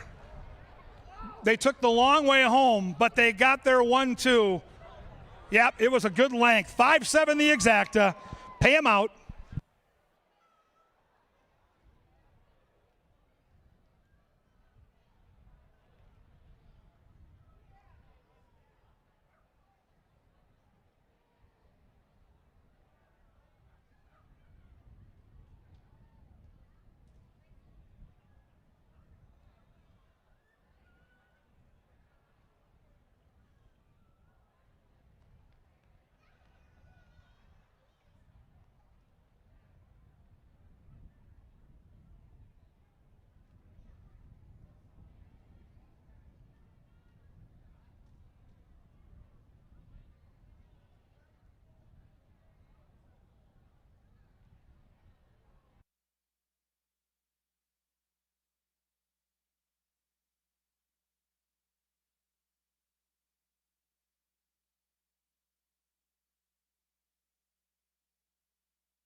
Well, we've come to the final 2 live races on this beautiful Sunday. We've had a little bit of something for everybody, and if those pick 5 players are playing along, we just saw a big upset.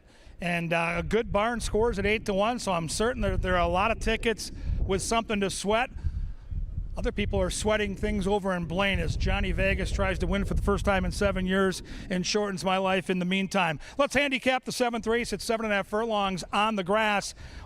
Tough field to handicap as I looked at this race because you've got horses coming from all different directions. So you're really going to have to take a look at how they're behaving out here in this heat. There's a nice breeze, but you don't want to see too much sweat on a day like this for your equine athletes. Number 1 is Red Sunshine. Pena gets the call for Westerman. This horse has had 3 tries on the turf, has hit the board in one of those tries. Last time out was just not really engaged until the middle part of the race and then just was flat in the stretch. We'll have to improve. The post position helps. The price will be juicy. Right now that price is 17-1. Number 2 is Dropped Cold. Kelsey Haar for Bernie Roan. Ran into Factor That last time. And Factor That is that Gulfstream steamer that's done some good things on our racetrack. Ran back yesterday, ran decently. This horse has speed, but there is other speed. So the 2-1 is not a layup. If you've got the 2, probably the most likely winner, but it's not a layup here because number 3, Princess Vanellope, has lots of speed. Chad Lindsay, Jeff Madej loves Lindsay with speed. We'll see what Jeffrey does with this turf debut and 12-1. That could be a good contest play. Second time off the bench, where the barn is 33% winners with an ROI of $6.77. 4 is Carbonell with Serafin Carmona for the Rushton gang. Last time out, flashed some speed behind Yoda Glitz. That's a key race when handicapping this one back on July the 7th. Competitive enough to think this horse has a chance here, and you're going to get a juicy price on that one at 12-1. Number 5 is Too Hot to Stop, who's kind of wandering near me in the paddock. Good energy, ears up, good muscle. Yeah, this horse looks okay. The Rarick gang, last time out, did all the dirty work, 23-3 for that opening quarter mile. Speed is good on the turf until you go too fast, which is what we saw in race number 6. This horse should be out near the front. 5-1's a fair price. Looks good down in the paddock. Number 6 is my pick in the race. Raytastic is the name. Fuentes is the pilot for Cody Rosine. The connections are rock solid. The horse, last time out at 4-5, broke some hearts. But I think today is go time. I think today is the day for Raytastic. Cool Karma is the 7. Gallardo for Joel Burnt. Lots of early speed here. So to me, this is going to be a jockey's race. There are multiple horses that have that keen early speed. Something's got to give. We'll see what happens with Cool Karma, who with Gallardo, you have to trust a guy like that. He's excellent about putting his horse in position in the race. 8, Wicked Hope, Arroyo for Vic Hansen. Sneaky good long shot connections, decent turf bloodlines, and a debut that didn't tell us much, but that was on the main track. Mark this one for improvement when a crafty barn switches surfaces, and 15-1 up on the board. If you're going to hit that pick 5, this looks like a pretty big hurdle. Who do you like? I'm on the 6. We got a lot of the steam teamers out there on Cool Karma. You've got to make up your mind, put your money where your mouth is at the window. Ange and I will be up in the prestigious press box to take you through race 8. I'm headed to the winner's circle for more Calcutta clipping. It's time for the quick trip. I'll see you out there soon. Right now, Sir Leonard Dykert and the call to the post.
All right, ladies and gentlemen, these are the real beautiful people that get free money from our friends at Quick Trip. The winning horse on that placard gets 100, second and third get 20. And how about the guy with the 5 spot? How good is his Sunday? He's out there looking for free money, surrounded by beautiful women. This is something. All right, name and where you're from. Rachel, Dayton, Minnesota. Love those folks from Dayton. They know how to get it done at Canterbury. Your horse on paper does not look good, but you know what? You are ready. Your name and where you're from. Lisa, Excelsior. Oh, love Excelsior, love the dock, love it all. All right, this girl looks like trouble. We're going to keep the mic limited here. Name and where you're from. Hi, everyone. I'm Lindsay, and I'm from Maple Grove. Go Crimson, Lindsay. There you go. Amanda from Minneapolis. You got to love Minneapolis. You got a chance with that 4, too. Sneaky. You've won already, all right? Don't get cocky. Give me your name and where you're from. I'm Ben from St. Joseph. Go buy some lottery tickets, man. Look at you. Jackie from Canada. You've got my horse. Oh, Canada, indeed. Love those Canucks. Hi, I'm Cassidy, and I'm from Plymouth. Welcome, and I love your movie theater. So does Johnny the Mouse Mickelson. He rides Wildfire to see movies there. Your name? I'm Madison. I'm from Maple Grove. Another Crimson. Give them a round of applause. They're beautiful, and they're having fun at Canterbury because Quick Trip provides free cash today.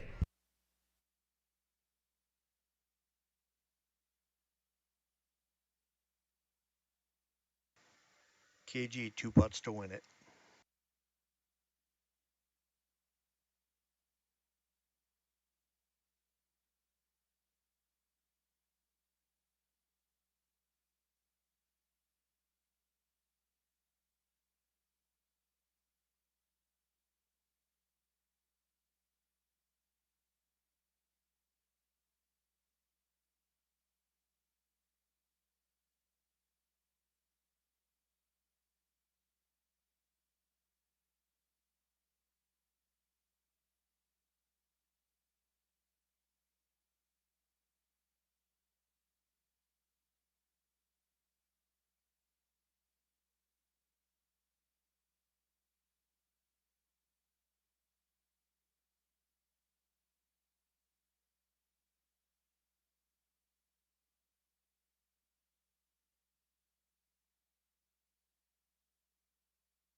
They've reached the starting gate.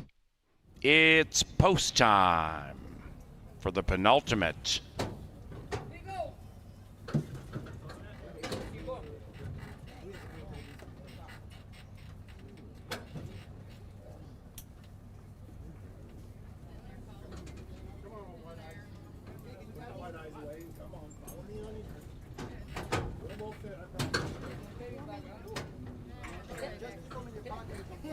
Moving in line. Raytastic 2-1. Cool Karma 3-1. Drop Cold now 2.5-1. Carbonell moving in.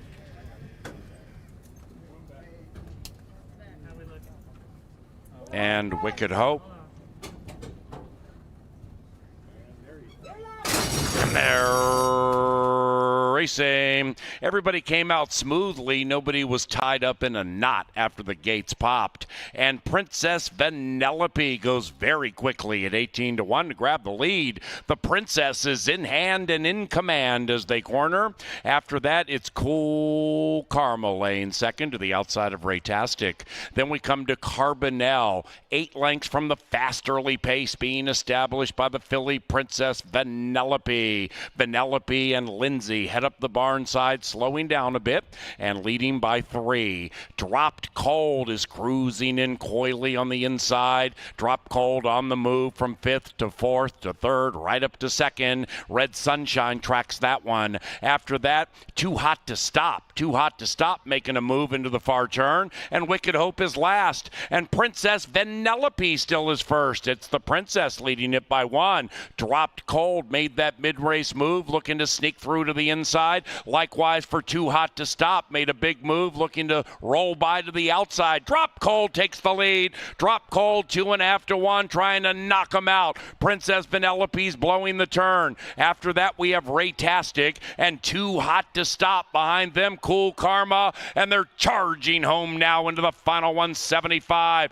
Dropped Cold puts 5 on the field. Ray-tastic is next with a resurgent Princess Penelope, but Dropped Cold has knocked them out.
Number 2, Dropped Cold first.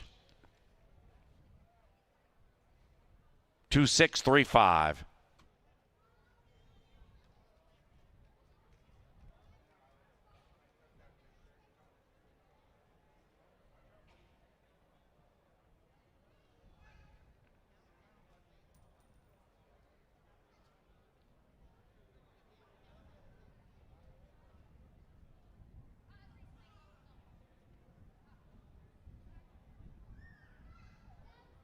Don't forget, parents, after the 8th race, the kids run on the track. And there are a bunch of children in the winner's circle now ready to run on the main track. The favorite waving to us now is wearing flip-flops. That's how confident she is. Good luck, Lacey.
The 7th is official. Exact 890, trifecta 4495, superfecta 4275, double 8440. Pick 3 on races 5, 6, and 7, $262. The 8th race is the final live race this week. No scratches, no rider changes.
Now entering the winner's circle, number 2, Drop Cold and Kelsey Har. The winning owner is Wayne Scanlon, who also bred Drop Cold in Minnesota, and the winning trainer, Canterbury Hall of Famer Burnell Rome. Drop Cold is a 4-year-old brown filly by Free Drop Billy out of Heart of Cold.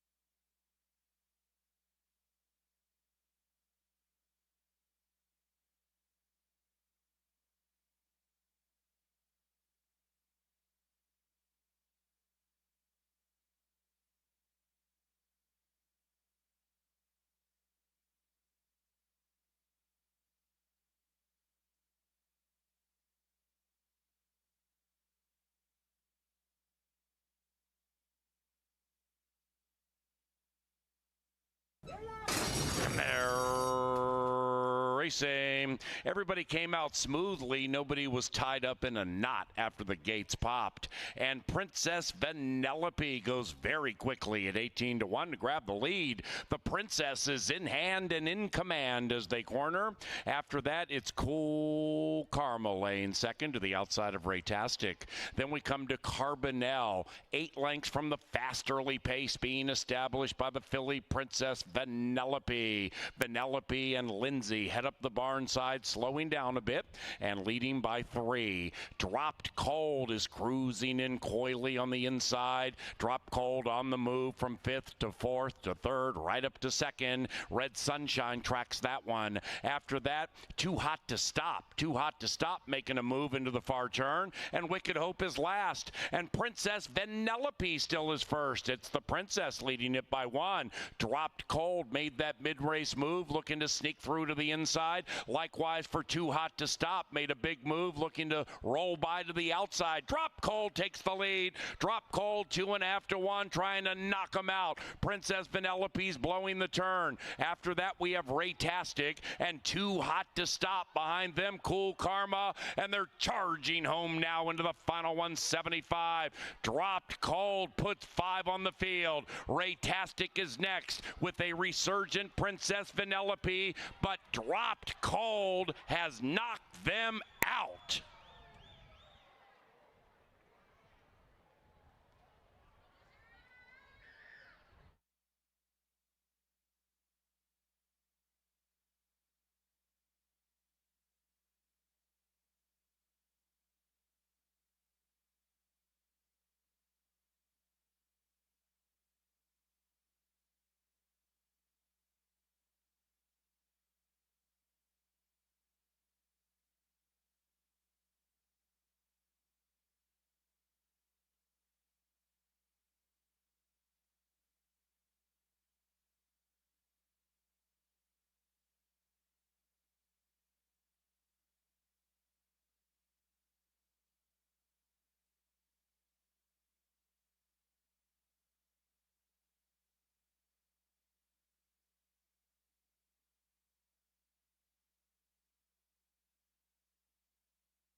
Welcome back to the studio. Victory all abound here with Mr. Kevin Gorg.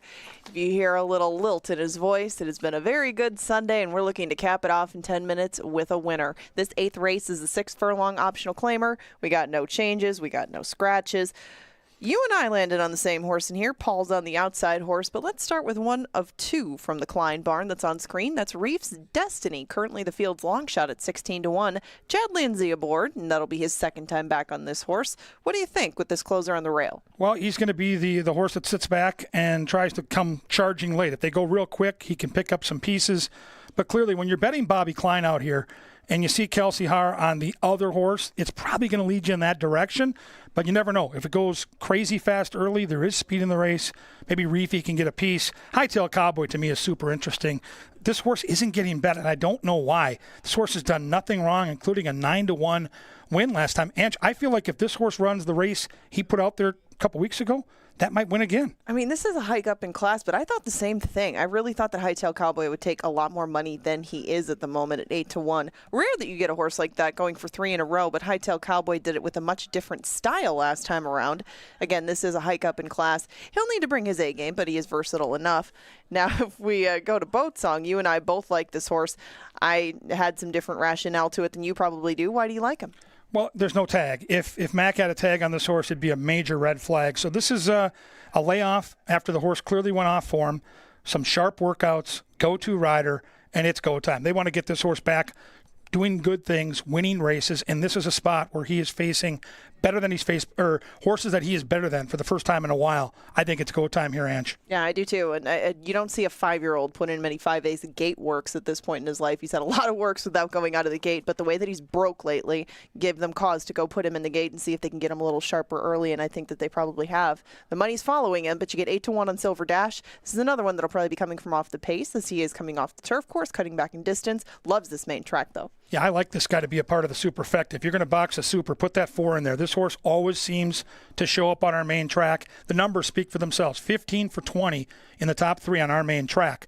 The 5 to me at 10-1 is another horse that I would give a long look to. Valerie Lund, Luis Fuentes, one of our fellow handicappers, Jeff Madej, 5 hours ago was talking about this horse. We'll see how the horse runs, but there was a couple troubled trips leading into this one. And he's running for really nice people. I hope that he gives him a good run, gets out of the gate a little bit cleaner. He's kind of like Boat Song, though. He's given himself a lot to do by the way he gets out of the gate. If he's a little closer, that is much better value than our current selection. Deflator is the one that you alluded to before that has Kelsey Haar in the saddle for the Klein barn. And Deflator is another one who likes this track, a little camera shy with the win end of things, but always coming at the end and definitely fits with this class of horse. A lot to like about him. Yeah, Deflator fits. Deflator should be in your try and super box for sure. I think the horse gets a piece, but the win side looks a little iffy for me. 7's got lots of speed. Can the horse get loose? I don't think so. But if the 7 would get loose, could be a problem on the front. And See to Success, Ange, the last horse in line. Yes, and this one is on the class drop too, out of non-2s down to this level. It should help the cause. It's just been a little while since we've seen him in the winner's circle sprinting. See to Success, currently 5-1. We're 7 minutes away from closing out this weekend. We wish you luck in the last. Thank you for joining us for Poodles and Doodles, and we'll see you again on Thursday.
The horses are arriving at the starting gate. It's race time.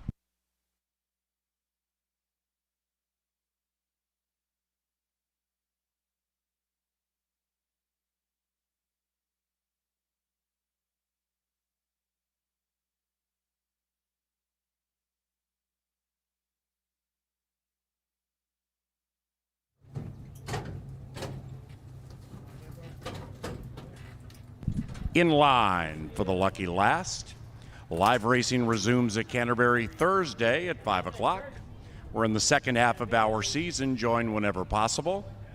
38 Special plays here Friday night. CanterburyPark.com for information on all that. In line for the last. Boat Song 3-1. Sea to Success 4-1. The 9-year-old Deflator 5-1. Hightail Cowboy 5-1. A cast of veterans set to dash.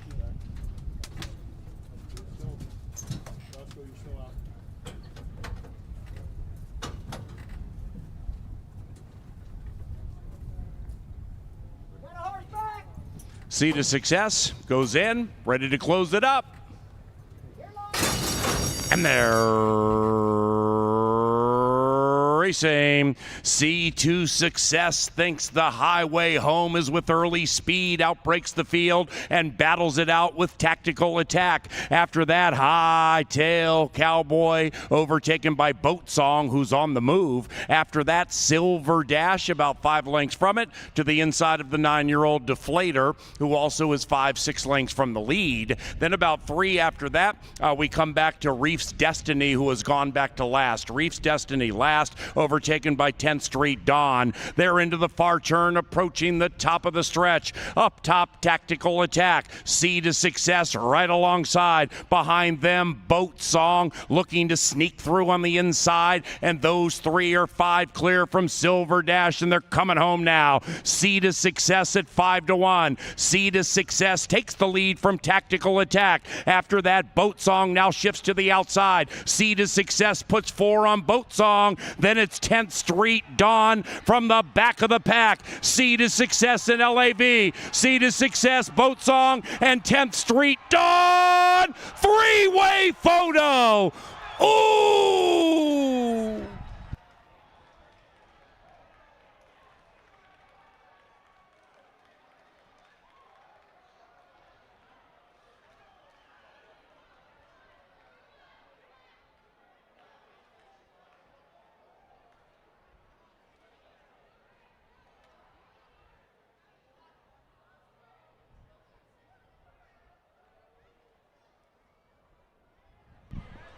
Tight photo finish coming up. Stand by.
We have an answer. Result of the photo shows the winner is number 5.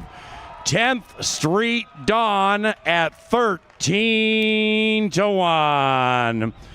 The leading man's getting hot.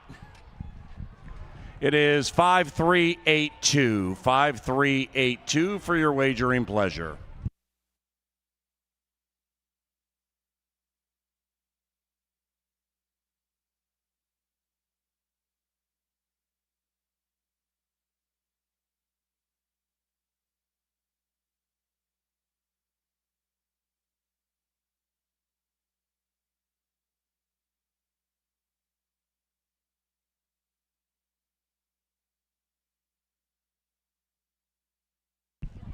And Sunday is official.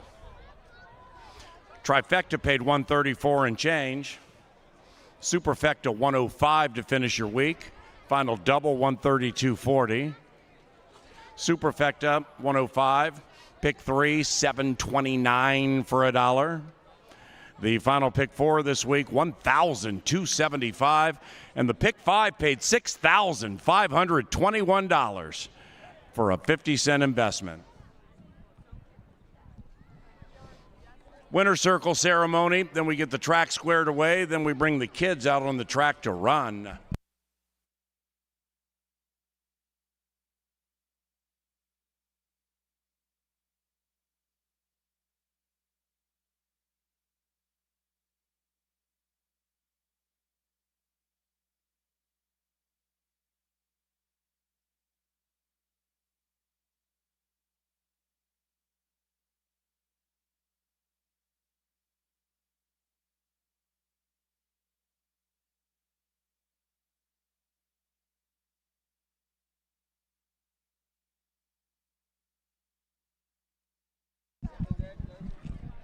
Now entering the winner's enclosure, 10th Street Dawn.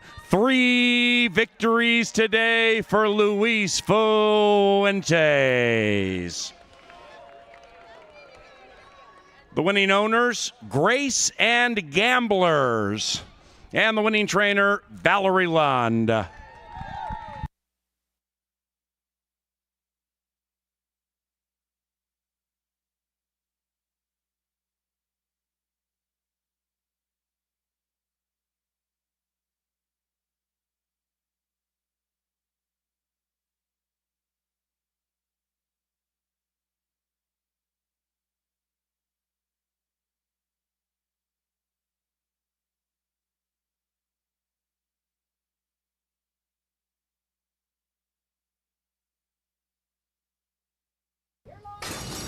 And they're racing. C2 Success thinks the highway home is with early speed, outbreaks the field and battles it out with tactical attack. After that, High Tail Cowboy overtaken by Boat Song, who's on the move. After that, Silver Dash about 5 lengths from it to the inside of the 9-year-old Deflator, who also is 5-6 lengths from the lead. Then about 3 after that, we come back to Reef's Destiny, who has gone back to last. Reef's Destiny last, overtaken by 10th Street Dawn. They're into the far turn, approaching the top of the stretch. Up top, Tactical Attack. C to Success right alongside. Behind them, Boat Song looking to sneak through on the inside. And those 3 are 5 clear from Silver Dash, and they're coming home now. C to Success at 5-1. C to Success takes the lead from Tactical Attack. After that, Boat Song now shifts to the outside. C to Success puts 4 on Boat Song. Then it's 10th Street Dawn from the back of the pack. C to Success in LAV. C to Success, Boat Song, and 10th Street Dawn. 3-way photo. Ooh.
All right, Paul.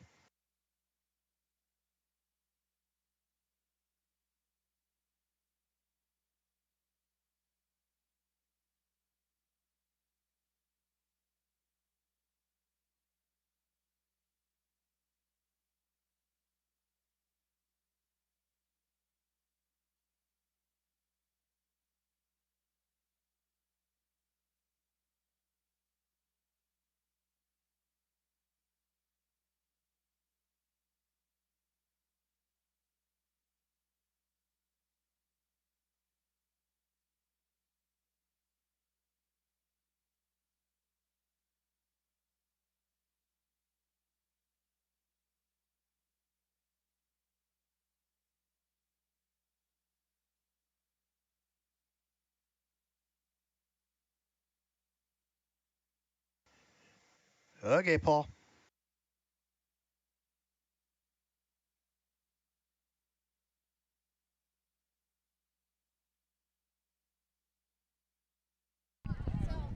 All right, ladies and gentlemen, let's bring the little boys and girls out to the track, and we will race the track. 7 years of age and younger for the first race.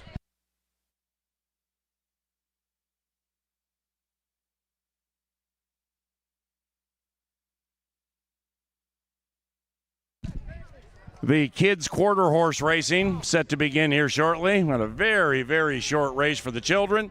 Head all the way to the inside, boys and girls. You got plenty of room.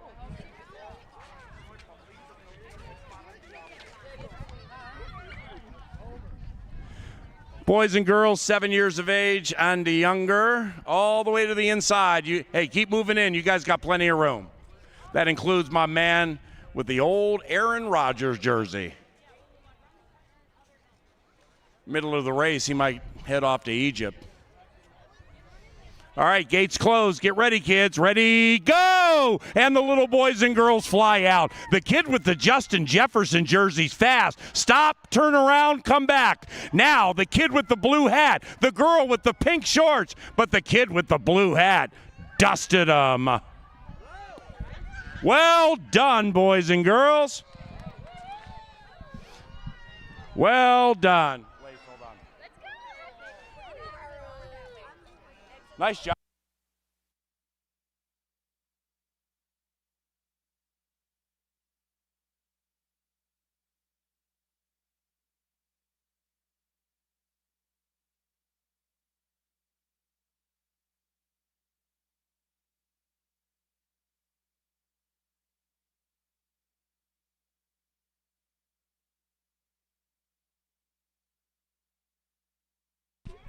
All right, we're clearing the track of the little uns, about ready to bring out the big uns.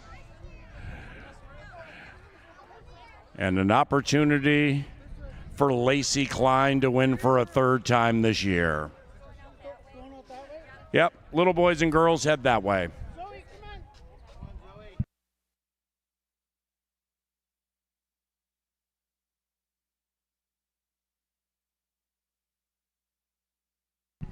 Here come the big boys and girls. My man from the 7 and under division wants to give the big uns a try. You're in. Go ahead, buddy. You say, yeah, you're in. You're in. And I'm rooting for you. All right, big boys and girls, head all the way to the inside. Give everybody plenty of room, okay?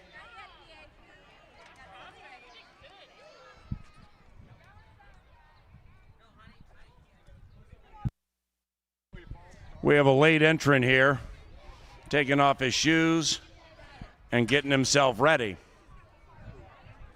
All right, here's the deal. My man in the black shirt with the hat, 3 steps back. My man with the orange shirt and the black pants, Lacey, tap him. 3 steps back, 3 steps, 2 more. Ready? Go! go. And they fly out of the gate, and Lacey Klein means business in the kids' quarter horse classic. Lacey battles it out with the kid in the black shirt. Down to the wire together. Lacey wins the female division. My man wins the boys division. Congratulations. Nice job. That's the fastest you've ever run, girl. Nice job, boy. Nice job. Hey, thank you, kids. Thank you, parents. God bless all of you. Have a wonderful Sunday evening. Chloe Creasel is loose on the track. And we do this every Sunday if y'all looking to burn off some energy at the end of the week. Have a good evening. John Creasel, say bye. Bye.